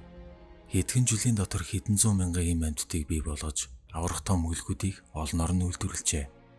Варгачууд хүмүүсээс нууцаар өөрсдөө хөгжүүлж байсан үеэсээ ч хамаагүй илүү ухаалаг, илүү хүчрхэг болсон. Тэд одоо галактик даяар тархаж амьдралтай гаргуудыг булаан эзэлж тэднийг боолчлоход бэлэн болжээ. Гэвч үнэндээ тэдний гол зорилго нь боолчлох биш байлаа. Энэ бол зөвхөн булаан эзэлтийн л нэг хэсэг. Тэд ямар нэг зүйлийг хайж байсан ч яг юуг хайж байгааг нь хинч мэдэхгүй. Хүчрхэг зэвсэг, аимшигт цэргүүдтэй болсон тэдний хамгийн түрүүнд хийх ажил нь нихарчуудыг олох. Нихарчуудаас цаг хугацааг товчлох аргыг олж авснаар өөрсдийн зорилготой хүрэхэд илүү амархан болно. Харин нихарчуудыг олохын тулд эхлээд хүмүүсийг олох хэрэгтэй. Учир нь хүмүүс илүү сул дорой төрөл. Тиймээс хүмүүсээр дамжуулан нихарчуудыг олох төлөвлөгөөтэй байлаа. Ингээд тэд замдаа гарчээ. 35 жилийн дараа Рода гариг.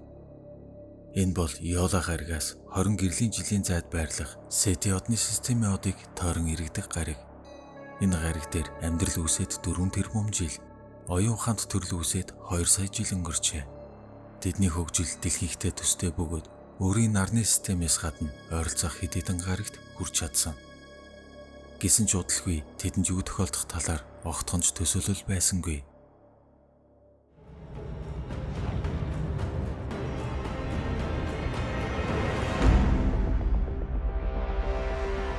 Нэг л өдөр тэнгэрт аврах хөлгүүд харагдаж ямар ч анхааруулга өгөлгүйгээр шууд дайралт эхэллээ.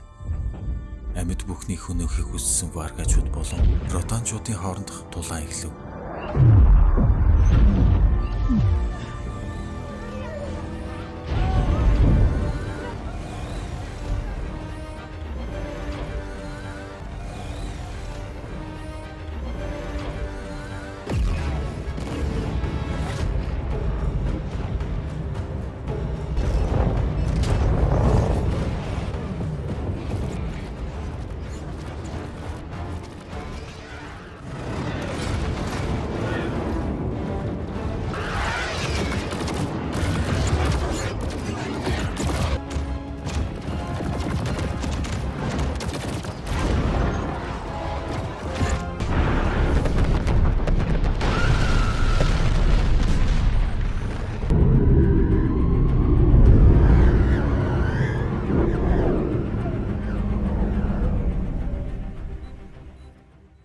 Варгачууд хэтэрхий хүчрхэг ажээ. Тэдний эсрэг бүх хүчээрээ тэмцсэн ч бүх зүйл нэгэнд оройтсон байв. Энэ тулааныг дайн гэхээсээ илүү хядлага гэж нэрлэж болохоор байлаа. Хэдхэн цагийн дотор хэдэн сая энгийн иргэдийг устгав. Варгачууд зүгээр нэг булан эзлэлт хийсэнгүй. Тэд оюун ухаанд төрлийн бүх энергийг, бүх мэдлэгийг юуж үлдээлгүй авахар шийдсэн бололтой 4 тэрбум жилийн амьдрал 2 сарын дотор бүрэн арчигдав.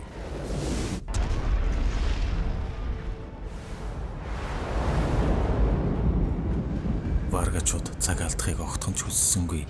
Өөрсөддөө хэрэгтэй бүх зүйлийг авсны дараа гаригийг бүхэлд нь сүнэжээ.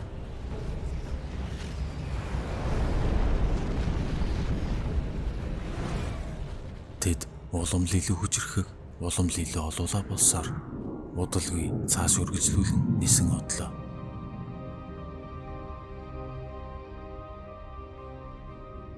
Их дэлхийгээс 150 квадриллион километрийн зайд хүндрэлтний дулж өнгөрүүлсэн олон мянган жилийн амьдрал яг л зүүд зэрэглээ мэд бүдэг бадаг санагдана. Зах хязгааргүй сансар огторгын дунд ногоон хөндийгөөр алхаж, шууд нисэж, далайн эрэг дээр үзэсгэлэнт байгалыг хараад зогсож байна гэж хэн нэгэн зүйдлэнэ. Гэхдээ зөвхөн оюун ухаан. Хүмүүс мянган жилийн туршид зүүд төрдөг тэрл газарт амьдарсан.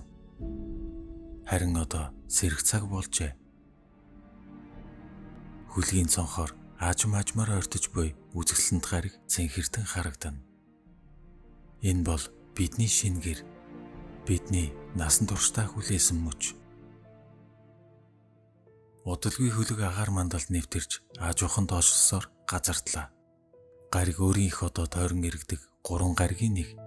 Агаарын найрлага, хүчил төрөгчийн хэмжээ, дулаан гэд бүх зүйлс нь амьдрахад тохиромжтой. Хүмүүсийг дахин бүтээхэд шаардлагатай бүх л химийн элементүүд энд байлаа. Гариг өөрийн тэнхлэгээ тойрон эргэх хурд нь 23 цаг орчим. Масын хувьд ч ёолоо гаригтай ойролцоох хэмжээтэй. Тиймээс хүндрэлтний дахин сэргээхэд төгс тохирсон гариг. Гэхдээ бүх зүйл тийм амархан байхгүй. Эхлээд гариг дээр барилга байгууламжуудыг барьж, нөөц материалуудыг олборлох хэрэгтэй. Тиймээс энэ бүх зүйлсийг бэлэн болгоход багагүй хугацаа шаардагдана. Ингээд хөлгийн хаалга нээгдэж, ухаалаг робот машинууд ажилдаа орцгов. Тэд өөрсдөд нь суулгасан программын дагуу хоромж амралгүй ажиллана. Хүмүүсийг дахин бүтээхээс өмнөх бэлтгэл ажил 16 сар үргэлжлэв. Цаг нь болжээ. Шинэ гариг дээр бууснаас 2 жилийн дараа гэхэд Нихарчуудын бүтээсэн өндөр оюун ухаанд системийн тусламжтайгаар эхний 8,000 хүүхдийг ямар ч алдаагүй төрүүлв.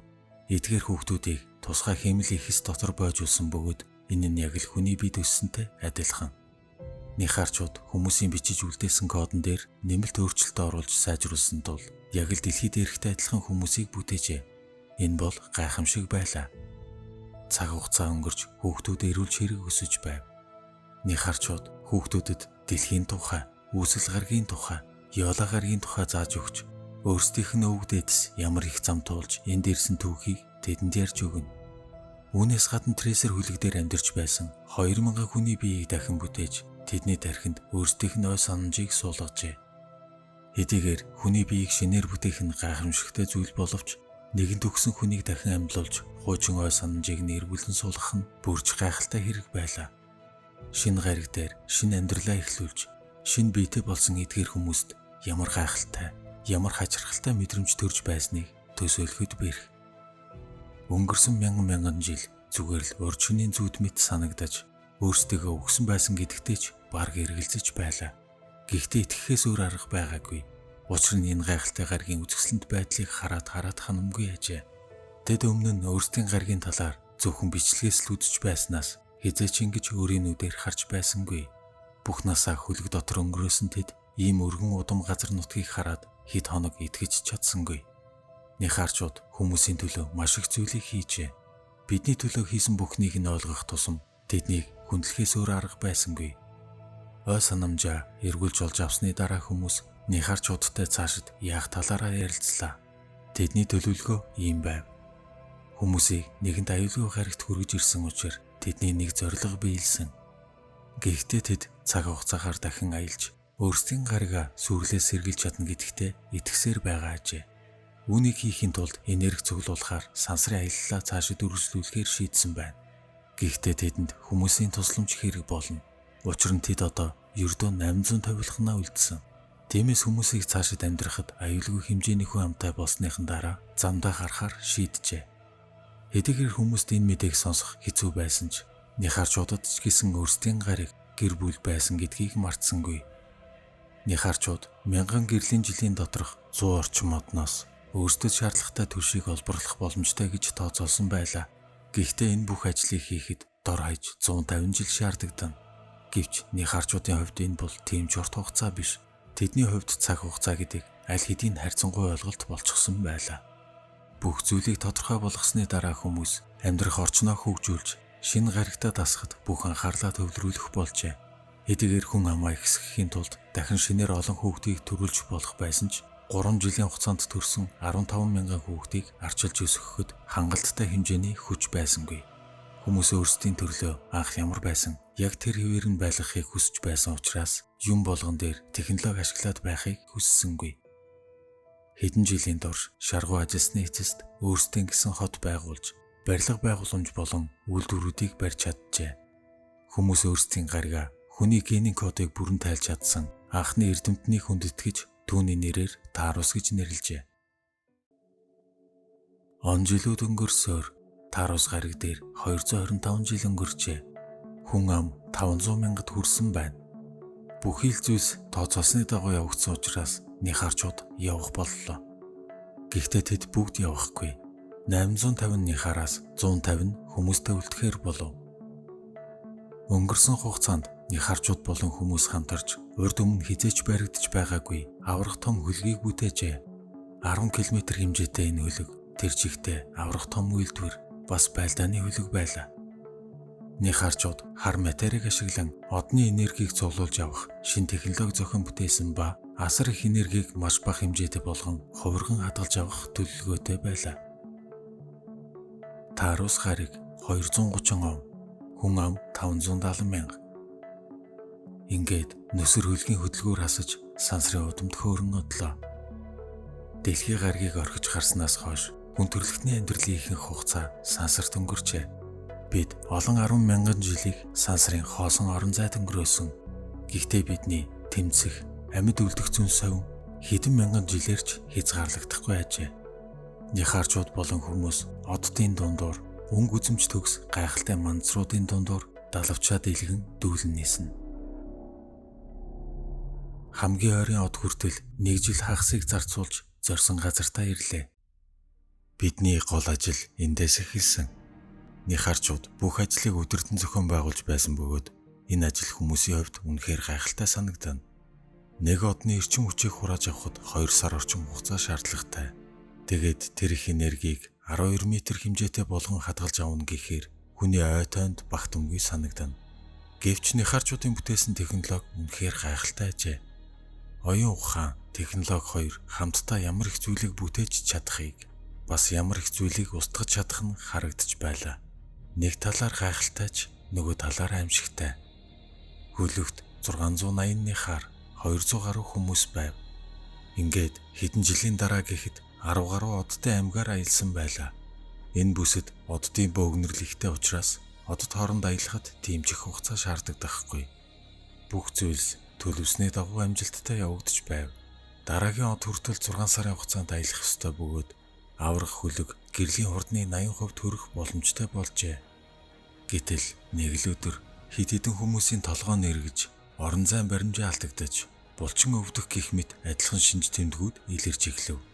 Хөлгийн тооцоолурдч гэсэн алдаа заажээ. Сансарт удаан аялах үед ийм шинж тэмдэг хаяа илэрдэг байсан ч олон хүн зэрэг ийм зүйлийг мэдэрч байсангүй. Нихарчууд бүх системийг шалгаж үзэхэд маш хүчтэй таталцлын орон хөлөгт нөлөөлж байгааг олж мэджээ.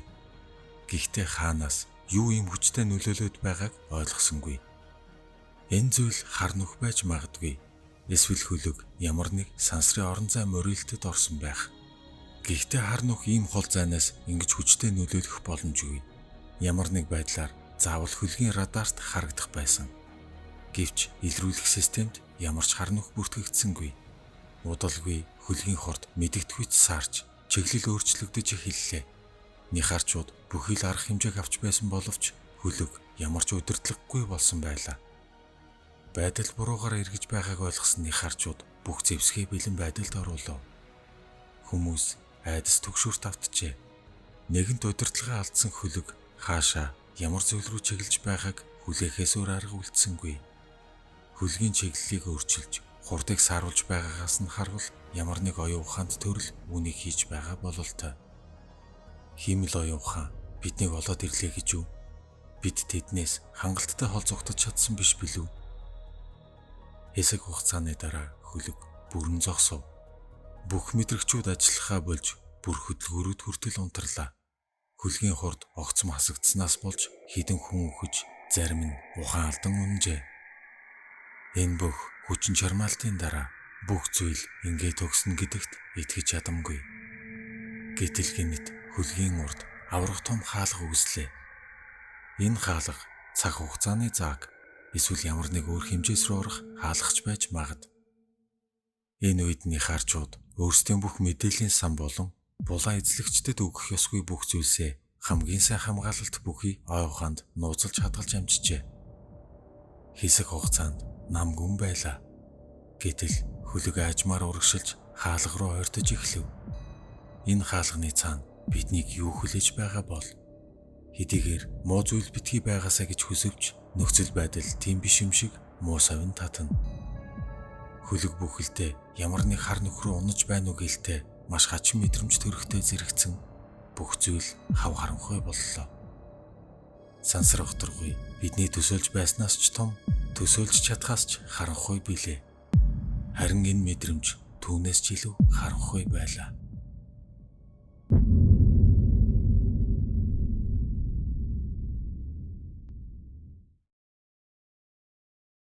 Сүүн зам галактикийн хаан нэгтэй. Хүмүүс болон Нихарчуудын хөлгийн удирдлага алдагдаж үл мэдэгдэх харанхуй зүйл рүү унсан. Тэр зүйл аврах хөлгийг өөрлөгөө татсаар байлаа. Энэ зүйл өдний нүх эсвэл ямар нэг орон зай жилжих хаалга эсхийг хинжүүл мэднэ. Гэтэл харанхуйн дундаас асар том байгууламж нүүгэлдэн харагдав. Хэдийгээр хүмүүсийн хөлөг аврах том хэмжээтэй хэдий ч энэ хөлгийн дэргэд өчүүхэн жижиг ажээ. Удалгүй түүний гол хэсгээс хурц гэрэл цаацарч эхлэв. Хөлөг ямар ч жолоодлогогүй бөгөөд гэрлийн зүг аажмаар ойртсоор яах учраа олохгүй байсан хүмүүс болон Нихарчууд хөлгийг асаах гэж оролдсон боловч бүх удирдлага ажиллагаагүй болжээ. Хөлгийн хамгаалтын систем болон зэвсгүүдийг идэвхжүүлэх гэсэн боловч мөн л ажилласангүй. Бүх электрон төхөөрөмжүүдийг өөр газраас удирдах байгаа бололтой. Ингээд хөлөг нэг газар зогссны дараа хаалга аажмаар нээгдэв. Хүмүүс болон Нихарчууд нэгэнд зүгтах газаргүй болсон учраас гадагш харцгаалаа. Биднийг энд авч ирсэн зүйл юу ч байсан гэлээ маш өндөр технологитой, оюун ухаантай зүйл гэдэг нь эргэлзээгүй. Хүмүүс цаашид юу тохиолдохоос айж байлаа. Хачирхалтай нь ямар ч амьд-амьтныг эсвэл харийнхныг олж харсангүй. Хэсэг хугацааны дараа тэдний дээрээс дахин хурц гэрэл гэлбэж юу ч харагдахаа болов.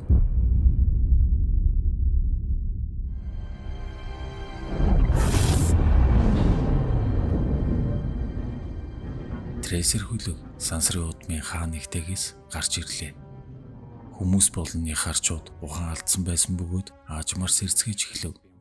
Нихарчууд төрүүлж сэрсэн байсан ба одоо бүх зүйл хэвийн санаа зовох зүйлгүй болсон гэж хэллээ.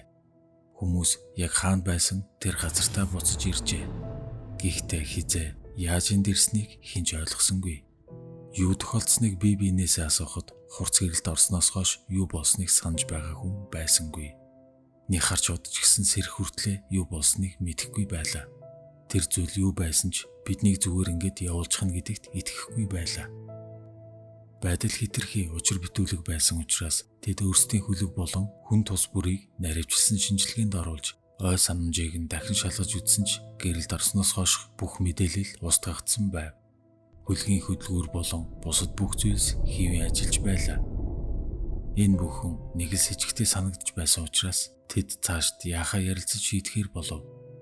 Тэд хинч байсан хэрэг биднийг нууцаар ажиглаж эсвэл бидний тархинд ямар нэг зүйл суулгасан байж магадгүй. Тиймээс Нихарчууд хөлөг тохиолдсон бүх гадны нөлөөлөл, татах хүч, хөдөлгүүрийн ажиллагаа гэд бүх зүйлийг дахин сайдар шалгасан боловч ямар ч сэжүүр илэрсэнгүй. Нихарчууд цаг хугацаагаар аялах аргыг үнэхээр сайн нууцлсан.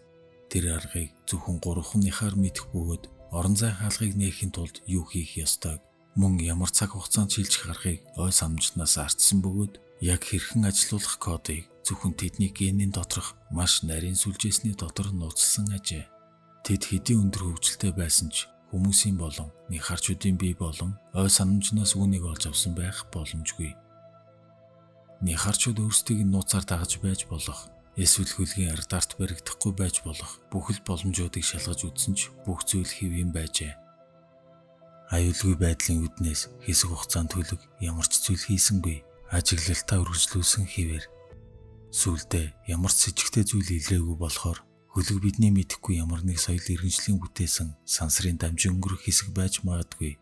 Эсвэл ирээдүйд бидний өөрсдийн бүтээсэн цаг хугацааны бас нэг хаалгыг санамсаргүй олсон ч байж магадгүй гэж таамаглаж эхэлжээ. Гэвч цаг алдах тусам бидэнд ашиггүй байлаа.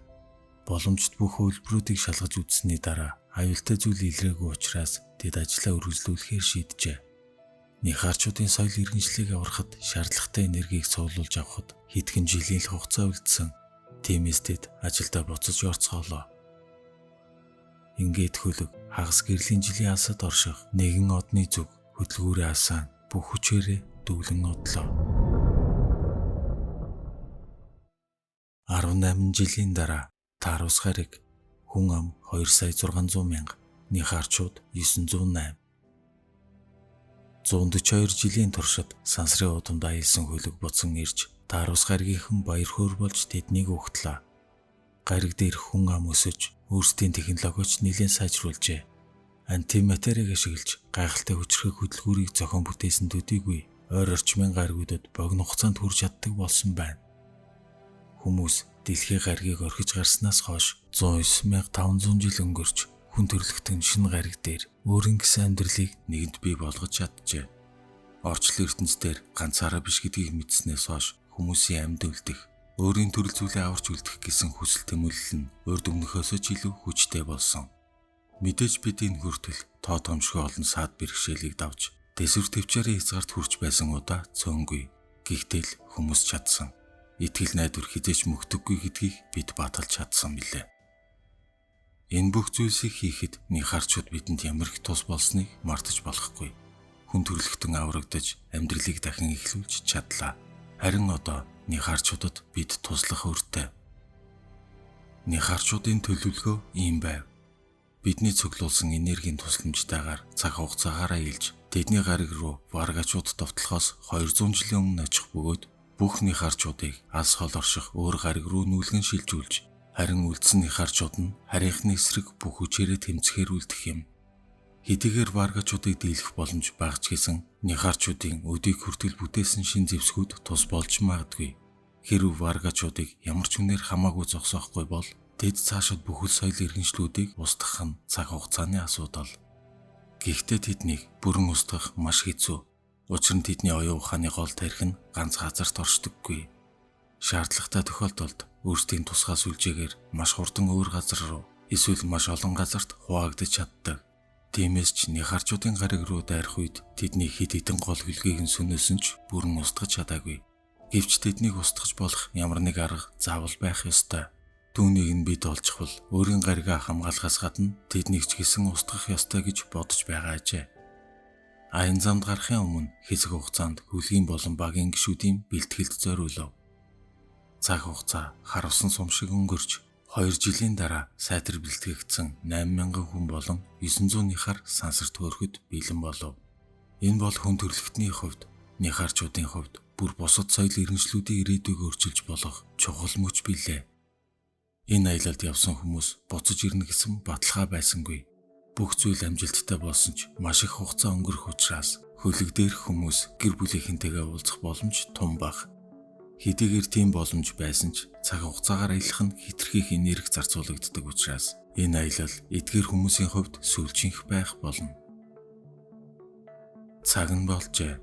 Шинэ ирээдүй, шинэ амьдралын төлөө нэгэн хөлөг гэрэл татуулан агаар мандлаас тасран одлоо. Сансарт гармагцаа трейсер хөлөгт дамжин хүрв. Тарус гаригаас 1 сая км-ийн зайд хүрсний дараа хөлөг зогслоо.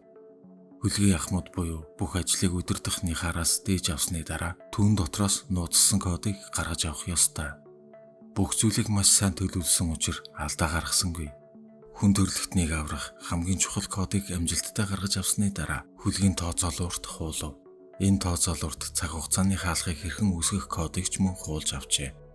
Нихарчуудын хувьд энэ бүхэн маш сэтгэл доглуулсан мөч байлаа. Тэд өөрийн гаригаа хайртай дотны хүмүүсээ дахин харна гэхээс сэтгэл нь улам ихээр догтлоно. Харин хүмүүсийн хувьд цаг хугацаагаар аялах нь анхны бөгөөд мартагдашгүй мөч. Хүмүүс хэдэн 10 жилийн туршид зөвхөн энэ мөчийг харахын тулд хэдэн тэрбум километрийг туулж оддын хооронд хэрэн хийссэн билээ. Энэ мөчөөс хойш хүмүүс зөвхөн галактикийн биш, ертөнцөөр аялагчид болох юм.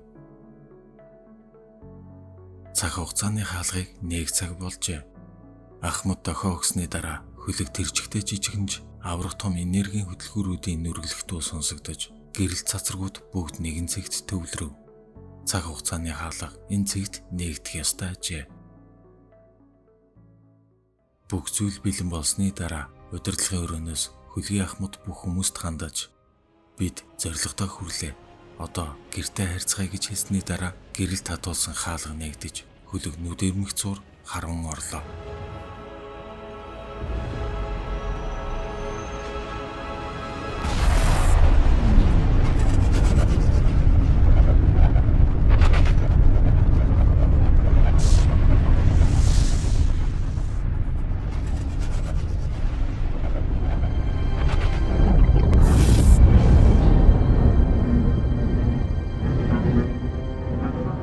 Харанхуйн дундаас гэрэлгэл бож хөлөг цэнхэрдэн харагдах гаригийн ойролцоо гарч иржээ. Хүмүүс бүх зүйл амжилттай болсонд баярлж бие биедээ баяр хүргэцгээж байлаа. Гэвч томуудалгүй байдал буруугаар эргэснийг ойлгов. Өмнө нь нихарчуудын хотууд сансраас тод гэрэлтэж харагддаг байсан. Гэтэл энэ гаригт ямар ч гэрэл алга, ямар ч радио долгион илэрсэнгүй. Нихарчууд өөрсдөө ирсэн гэдгийг мэдэгдэж гариг руу дохио илгээсэн боловч хариу ирсэнгүй. Ямар нэг зүйл буруу болсныг ойлгож хэдэн хүнийг газар дээр буулгахаар жижиг хөлөг илгээлээ.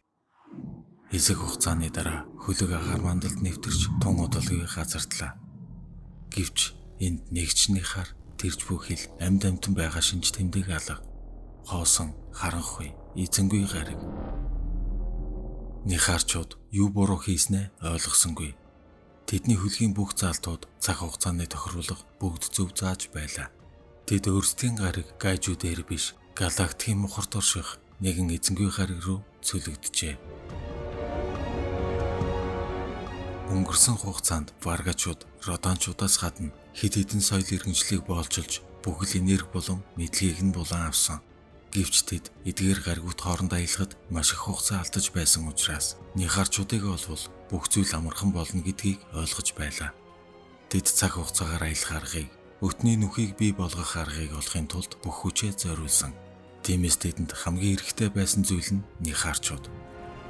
Хүмүүс болон нихарчууд тэдэнд ямар ч баримт үлдээгээгүй. Бас маш сайн нууцлалын систем бүтээсэн учраас варгачууд биднийг олох ёсгүй байсан. Хэдэн мянган гэрлийн жилийн асад ирсэн нихарчуудыг яаж олсныг хэн ч мэдсэнгүй. Гэхдээ л тэд биднийг олоод ирж.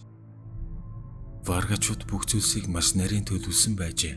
Трейсер хөлгийг олзсны дараа хүмүүсийн болон нихарчуудын биеийг болон ой санамжуудыг шалгаж үзсэн ч юу ч олсонгүй.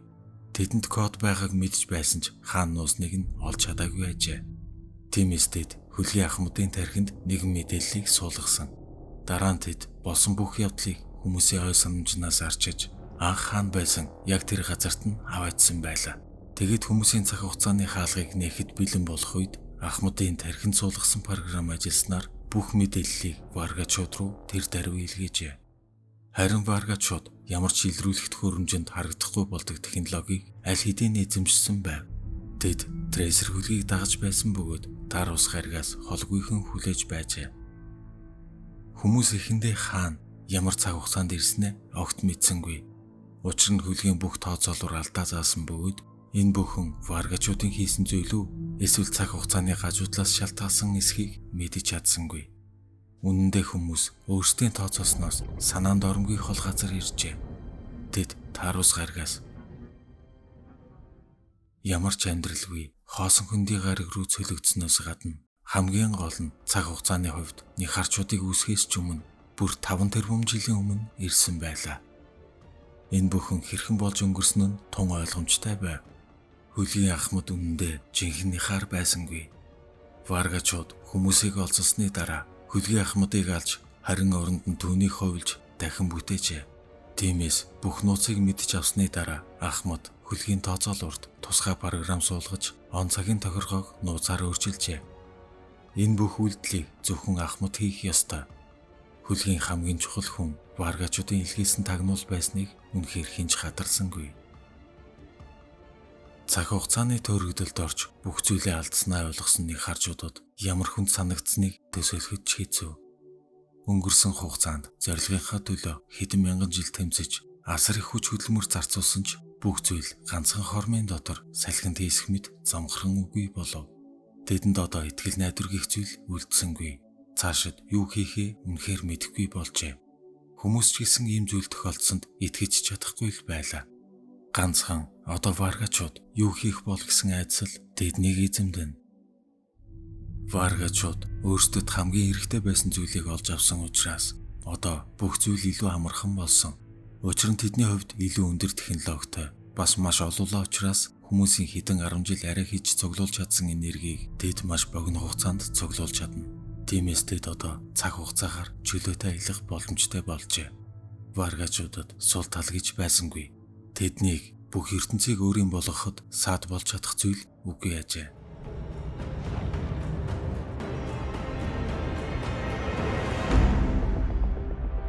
Варгачуудын юу хийхэр төлөвлөсөн нь үнэхээр аимшигтай. Тэдний хамгийн ихэнд хийх зүйл бол таарус гариг дээрх амьдралыг устгах. Үнэндээ тэдний хувьд нихарчуудаас бас хүмүүсээс авах зүйл байхгүй болжээ. Варгачуудын хувьд таарус гариг зүгээр л нэг дамжин өнгөрөх гариг болох болно. Тиймээс одоо таарус гаригийг тэнд үлдсэн хүмүүсийг нихарчуудын гариг шиг хувь заяа хүлээж байлаа. Мянган жилийн турш шинэ гаригийг олж өөрсдөө амьдралаа эхлүүлж байна гэж хүмүүс үргэлж хүсэн мөрөөдөж ирсэн. Бид хэний ч санаанд оронгүй хол аялж совд мэт үзэсгэлэнтэй гаригийг олж шинэ амьдралыг эхлүүлсэн. Харин одоо бол хүн төрлөختөн тэсэж үлдэж чадхаа шийдэх шийдвэрлэх цаг иржээ.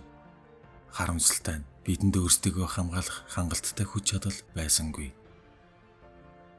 Таарус гариг 345 он, хүн ам 2,593,000, нихарчууд 8.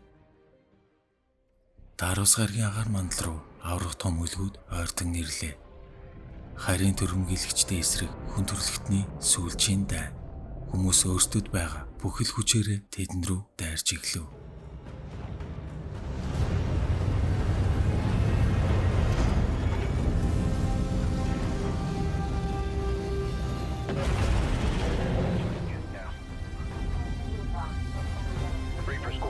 Reaper Squadron, thanks for joining us. What's your sit rep? In position, holding now. Understood. Stand by for further orders. All flanks.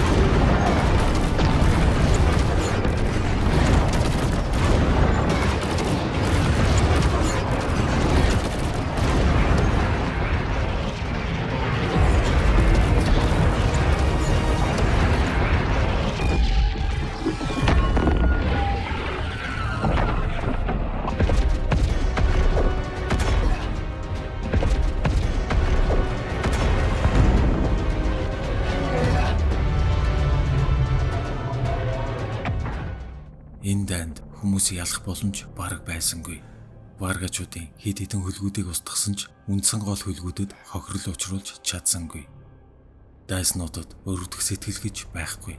Тэд амьд бүхнийг устгаж таарус гаригийг дахин амьдрал үүсэх боломжгүй болтол нь суурилжээ.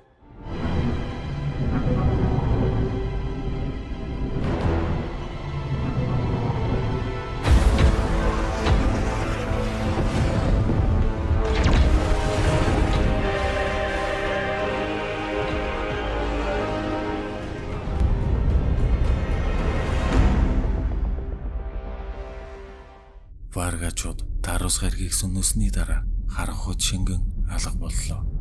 Тэдний хаашаа явж юу хийх гэж байгааг хинжүүл мэднэ. Хүмүүс бид сансрын удмыг эзэмшиж гайхалтай технологиг бүтээж химэл оюун ухааныг бий болгосон. Гэхдээ бидний бүтээсэн зүйл биднийг үгүй хийсэн гэдэгт итгэж чадамгүй. Бид яагаад гэдэг асуултанд хариулахыг үргэлж хичээж ирсэн. Гэхдээ одоо энэ асуулт хязгааргүй удам сансар огторгын хаа нэгтэйгээс сонсогдох шиг. Хүн төрлөختний бүх түүх, итгэл найдвар энд хүрээд дуусжээ. Сүүн зам галактикийн алс мухарт үхмэл гариг дээр ирснээс хойш хэсэг хугацаа өнгөрчээ. Хүмүүс болон нихарчуудад одоо ганц л зам үлдсэн. Хэдийгээр тэдний хувьд бүх зүйл дууссан байсан ч ингээд бууж өгч болохгүй. Цаашид үргэлжлүүлэн аялж, дахин цаг хугацаагаар аялахад шаардлагатай энергийг цуглуулахад дахиад 200 орчим жил шаардагдана. Учир нь сансрын нисэгт одод харьцангуй цөөн учраас тэд ихэнх цагаа од хооронд өнгөрөөх болно. Нөгөөтэйгүр болж өнгөрсөн бүх явдлуудыг сайдар бодж үзсний дараа Варгачууд Тарус гаригийг олсон байх магадлал өндөр байлаа. Тиймээс Тарус гариг руу буцах нь хэтэрхий эрсдэлтэй байв. Нихарчуудын гариг руу очиж болох ч Трезер хөлгийг аль гариг руу ямар хугацаанд шилжих гэж байсныг Варгачууд мэдсэн учраас мөн л маш эрсдэлтэй байлаа. Энэ бүх хүчин чармаалтын эцэст ямар ч үр дүнгүй болох вэ гэдгээс хүмүүс айж байсан. Үнэндээ Варгачууд эрт орой хизээ нэгэн цагт хүмүүсийг ч нихарчуудыг ч олохоос нааш зогсохгүй гэдгийг бүгд мэдэж байв. Магадгүй тэд бидэнд хэрэгээр занга тавьсан биднийг эргэж ирнэ гэдгийг мэдээд хүлээж байж ч болох юм. Тиймээс аль сонголт аюулгүй биш гэдгийг хүмүүс ойлгожээ. Орчлон ертөнцид мөнх зүйл гэж үгүй. Цаг хугацааны аяст бүх зүйл хувьсан өөрчлөгддөг. Магадгүй бидний хугацаа дууссан ч юм билүү. Эсвэл бид хувьсан өөрчлөгдөж шин төрөл зүйл болох ёстой ч юм уу? Ингээд удаан хугацаанд хүмүүсний харж удтай зөвлөлдсөний эцэст шал өөр шийдвэр гаргажээ. Тэд ямар ч үнээр хамаагүй хүн төрлөختнийг авч үлдэхийн тулд бүх зүйлээ зориулахаар шийдсэн. Гэхдээ нихарчуудын гариг эсвэл Тарус гаригийн аль нь руу ч буцахгүй. Тэд Варгачуудын хизээж олохгүй бүр алс холын галактикийг зорж тэндээ шинэ амьдралыг эхлүүлэхээр шийджээ. Гэхдээ тийшээ ямар ч амьд хүн эсвэл ямар ч нихар явахгүй. Учир нь Варгачууд бидний бидний олж илрүүлж чадахгүй юу суулгасан эсхийг, бидний генийг яаж програмчилсныг мэдэх аргагүй байсан нь том асуудал байлаа. Хүмүүс 230 сая гэрлийн жилийн алсад орших нэгэн галактикийг сонгожээ. Тэр хүртэл явхад хэтэрхий урт хугацаа шаардагдах учраас ямар ч амьд бид ийм хугацааг давж гарч чадахгүй. Тиймээс бид маш өндөр хяналтын дор хүний генийн кодыг маш сайн нууцлж тусгай хэмэл оюун ухаанд хадгалсны дараа хөлгийг илгээх юм. Харин цаг нь болоход тохиромжтой гариг олсны дараа хэмэл оюун ухаан биднийг дахин бүтээх болно. Хөлгийн хүчин чадлаас хамааран биднийг 276 сая жилийн аялал хүлээж байсан учраас яарах зүйл байсангүй. Хүмүүс шинэ аялалд гарахын өмнө хэдэн жилийн турш сансрын удмаар хэсүүчилж үлдсэн цаг хугацаагаа аз жаргалтай бас үр дүнтэйгээр өнгөрөөхөөр шийджээ. Нэгэнд бүх насаа хөлөгт дуусгах нь тодорхой болсон тул өнгөрч буй хорон мөч болгоныг мэдрэхийг хүсэж байлаа. Тиймээс тэд галактик даяар нисэж амьдралтай гаригуудыг хааж эхэлсэн. Хэдэн 10 жилийн турш одод хооронд ниссэн ч амьдрал үссэн гариг таарлцсангүй. Үүнд гайхах зүйл үнэндээ байсангүй. Цаг хугацааны төрөгдөлд орж 5 тэрбум жилийн өмнө ирсэн учраас галактикийн амьдралын ихэнх нь үүсэж чиглээгүй байлаа. Хүмүүс дэлхийн ямар гариг байсан тухай, сансрын аялал анх яаж эхэлсэн, үүсэл гариг төрхийн тулд хүмүүс юуг туулсан, Йола гаригийн гайхалтай үзэсгэлэнт байдал, эцэст нь Тарус гариг дээр хэрхэн хүмүүс шинэ амьдралаа эхлүүлсэн талаар бүх түүх бичлэгүүдийг үзэж тэдний өв дээдэс энэ төрхийн тулд ямар их зам туулсныг зүрх сэтгэлээрээ мэдэрч байлаа. Нихарчууд бидний үр удам гэдгийг тэд бас ямар их зүйлийг туулсныг эргэн санацгааж бидний амьд үлдэх зүн совин ямар хүчтэйг ойлгож байлаа.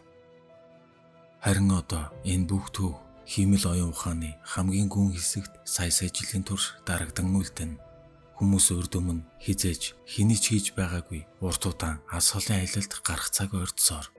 Харин нихарчуудын хувьд үнэхээр хачирхалтай шийдвэр гаргасан байснаа хожим нь хэллээ. Тэд шинэ гариг руу өөрсдийнхөө генийн кодыг явуулахгүй байхаар шийджээ. Учир нь тэд одоо өөрсдийн гариг дээр байсан үеэсээ хэтэрхий өөрчлөгдсөн. Анхны хэлбэрийг алдсан учраас одоо бүх зүйлтэй эвлэрэхээр шийдсэн ажээ. Нихарчууд хүмүүсийг зорьсон газартаа хүрч шинэ амьдралыг эхлүүлээсэ гэж чин сэтгэлээсээ хүсэж байна. Хэрв тэгж чадвал хизээ нэгэн цагт бид дахин амьдрах болно гэдэгтээ итгэлтэй байна гэж хэлжээ. Яагаад тэднийг ийм шийдвэр гаргасныг ойлгохгүйч магадгүй тэдний зөвч байж болох юм. Нихарчууд бол бидний алсын удам. Тэд үргэлж бидний дотор орших болно. Тиймээс бид хизээ нэгэн цагт тэдэнтэй дахин учирч магадгүй. Хэдий гонигтайж тэдний хүслийг хүндэтгэхээс өөр аргагүй байв. 3 жилийн дараа хүмүүс болон нихарчууд бүгдээрээ салах ёс хийж унтуулах бүхээгт орцоож эхэллээ. Энэ бүхээгт орсон хүн хизээж сэрэхгүй. Энэ бол эцсийн зогсоол. Зарим хүмүүс хөөлөгт биш, газрын хөрсөнд үлдэхээр шийдсэн учраас холгойхон орших нэгэн гариг дээр нийлээдгүй хүмүүсийг үлдээжээ. Тэд үүнийг хийж байгаадаа огтхон ч харамссангүй. Харин жин үртэл хийж бүтээсэн болгоноороо бахархаж байсан юм. Нихарчууд хүмүүсээс төрөнд орохоор болов. Тэдний гайхалтай боловч зовлон зүдгүүртэй амьдрал энэ хүрээд дуусч байна. Хүмүүс тэдэнд баяртай гэж хэлэхэд нүдэнд нь хурсан нулимс алгуурхан урсан. Энэ мөчөөс хойш бид тэднийг дахин харахгүй. Тэдэнтэй салах ёс гүйцэтгэх цаг болжээ. Бид тэднээс маш их зүйлийг сурч мэдсэн. Бас маш их юмыг ойлгож авсан билээ. Хамгийн сүүлийн нихарыг унтсны дараа хүмүүс бүхээгт орцгов. Тэд нүдэ анж, гэр бүлийн эхнээ, цэнхэртэн харагдах таарус гаригийг харж байна гэж зүүдэлнэ. Энэ зүүдийг тэд ертөнцийн төгсгөл хүртэл үрд зүүдлэх болно. Хүн төрлөختний ирээдүйн төлөө дахин тэмцэхээр аврах хөлгийн хөдөлгөөрүүд таслаа. Тэртээ алс бараан үл харагдах үл мэдэх газрыг зорин трейсер хөлөг алгуурхан хөдлөв. Хөлөг дотор хизээч юм чимээгүй байгаагүй байх гэлтэй намгүм. Гялалзан гэлтгэн хавдтын дундор гэрэлт сум хөлөг хурдаа нэмсээр бараа тасарлаа. Хүн төрлөختний амьдрал бол аялал билээ. Трейсер хөлөг, хүн ам, тэг, хүрэх газар Пиали галактик. 2 хоногийн дараа хөлгийн хаалтууд нэгдэж 5 хөлөг нисэн гарч ирлээ. Энэ бол нихарчуудын хүмүүст бэлгэлсэн бэлэг. Эдгээр 5 хөлгүүд бол нөөц төлөвлөгөө буюу сүүн зам галактикийн сүүлийн найдвар юм. Хөлгүүд тус бүрт хүний генийн бүрдлийг багтаасан маш нарийн код агуулгадж байгаа. Тэд зүг бүр тийш салан нисэх бөгөөд өөр өөрсдийн гисэн ухаалаг системтэй. Тэдний гол зорилго нь тун гайхалтай. Хөлгүүд амьдрал оршин тогтнож болох үсэх гаригийг хайх бөгөөд хэрв ямар нэг амьд организм болох юм бол энэ кодыг тухайн биетийн гений маш чухал хэсэгт суулгаж хизээ нэгэн цагт зөвхөн хүн төрлөختөн амьдрахад тохиромжтой нөхцөл бүрдсэн тохиолдолд итэвчгээр тохируулсан ажээ. Энэ бол нихарчууд болон хүмүүсийн хамтран бүтээсэн хамгийн сүүлийн бас хамгийн гайхалтай зүйлсийн нэг байлаа. Он жилүүд өнгөрсөөр 13,000 жилийн дараа зүг бүр тийш салан ниссэн 5 хөлөг амьдралтай гаргийг хайсан боловч харамсалтай нэг ч хөлөг зорьсон газараа олж чадсангүй. 3 хөлгийн төрш дуусч нэг хөлөг солиртой мөргөлснөөс болж сүйрчээ. Хамгийн сүүлийн хөлөг хэд хэдэн одны аймгаар явсны эцэст шинэхэн үүссэн нэгэн одны системд хурж ирэв. Хэдийгээр энэ одны системд амьдрал байхгүй ч амьдрал үүсэж болох бүсэд оршдог нэг гариг дээр хөлөг газардав. Учир нь хөлгийн төрш дуусч байсан учраас үүнээс цааш явах аргагүй болжээ. Энэ гариг хүчлэг агаартай, үргэлж аянга цахилгаан цахилдаг, бас идэвхтэй галт уулнуудтай учраас маш халуун ажээ. Гэхдээ энэ гаригийн гадаргуу дээр өргөн удам далай үүсэж байлаа. Хиймэл оюухан байж болох бүх боломжуудыг тооцоолсны эцэст эцсийн найдвар зөвхөн энд гэдгийг ойлгов. Тэгээд нихарчуудын зохиосон программыг суулгахаар шийджээ. Хөлөг энэ эрс дэх суур амьсгал, хор цацраг, хүчлэг орчинд тэсэж үлдэж чадах нэг эст организмыг бүтээв. Тэгээд энэ амьтны ген дотор хүмүүсийн генийн кодыг байршуулжээ. Хэдийгээр эдгээр амьтдын амьд үлдэх магадлал ердөө 6% байсан ч хиймэл оюухан өөрийн программын дагуу ажиллах үүрэгтэй. Ингээд бүх зүйлийг хийж дуусгасны дараа хөлгийн өөрийгөө унтраах систем ажиллаж эхэлжээ. Харин нэг эст бяцхан амьтад хөхрөн харагдах далайн гүн рүү аажмаар шингэн алга боллоо. Энэ гаригийг хизээ нэгэн өдөр дэлхий гэж нэрлэх болно.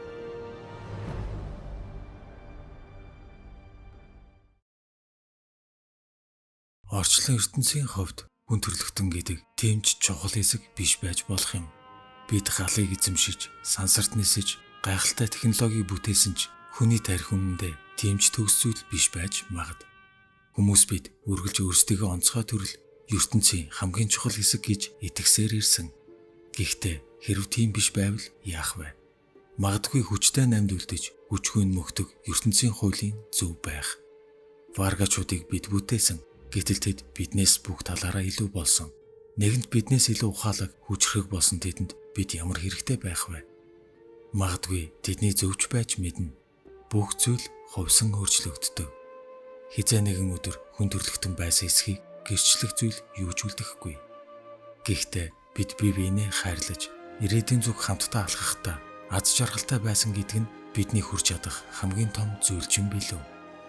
Хүн гэж ямар амьтан байсан юм бэ гэж хэн нэгэн асуувал тэд хүсэл мөрөөдөл, итгэл найдвар гэдэг агуу зүйлтэй байсан юм шүү гэж хэн нэгэн хариулах байх гэж найдаж байна. Өөрийн цаг хугацаа, хорон мөч бүрийг аз жаргалтайгаар өнгөрүүл. Учир нь тэр мөч дахин хизээж давтагддаггүй юм.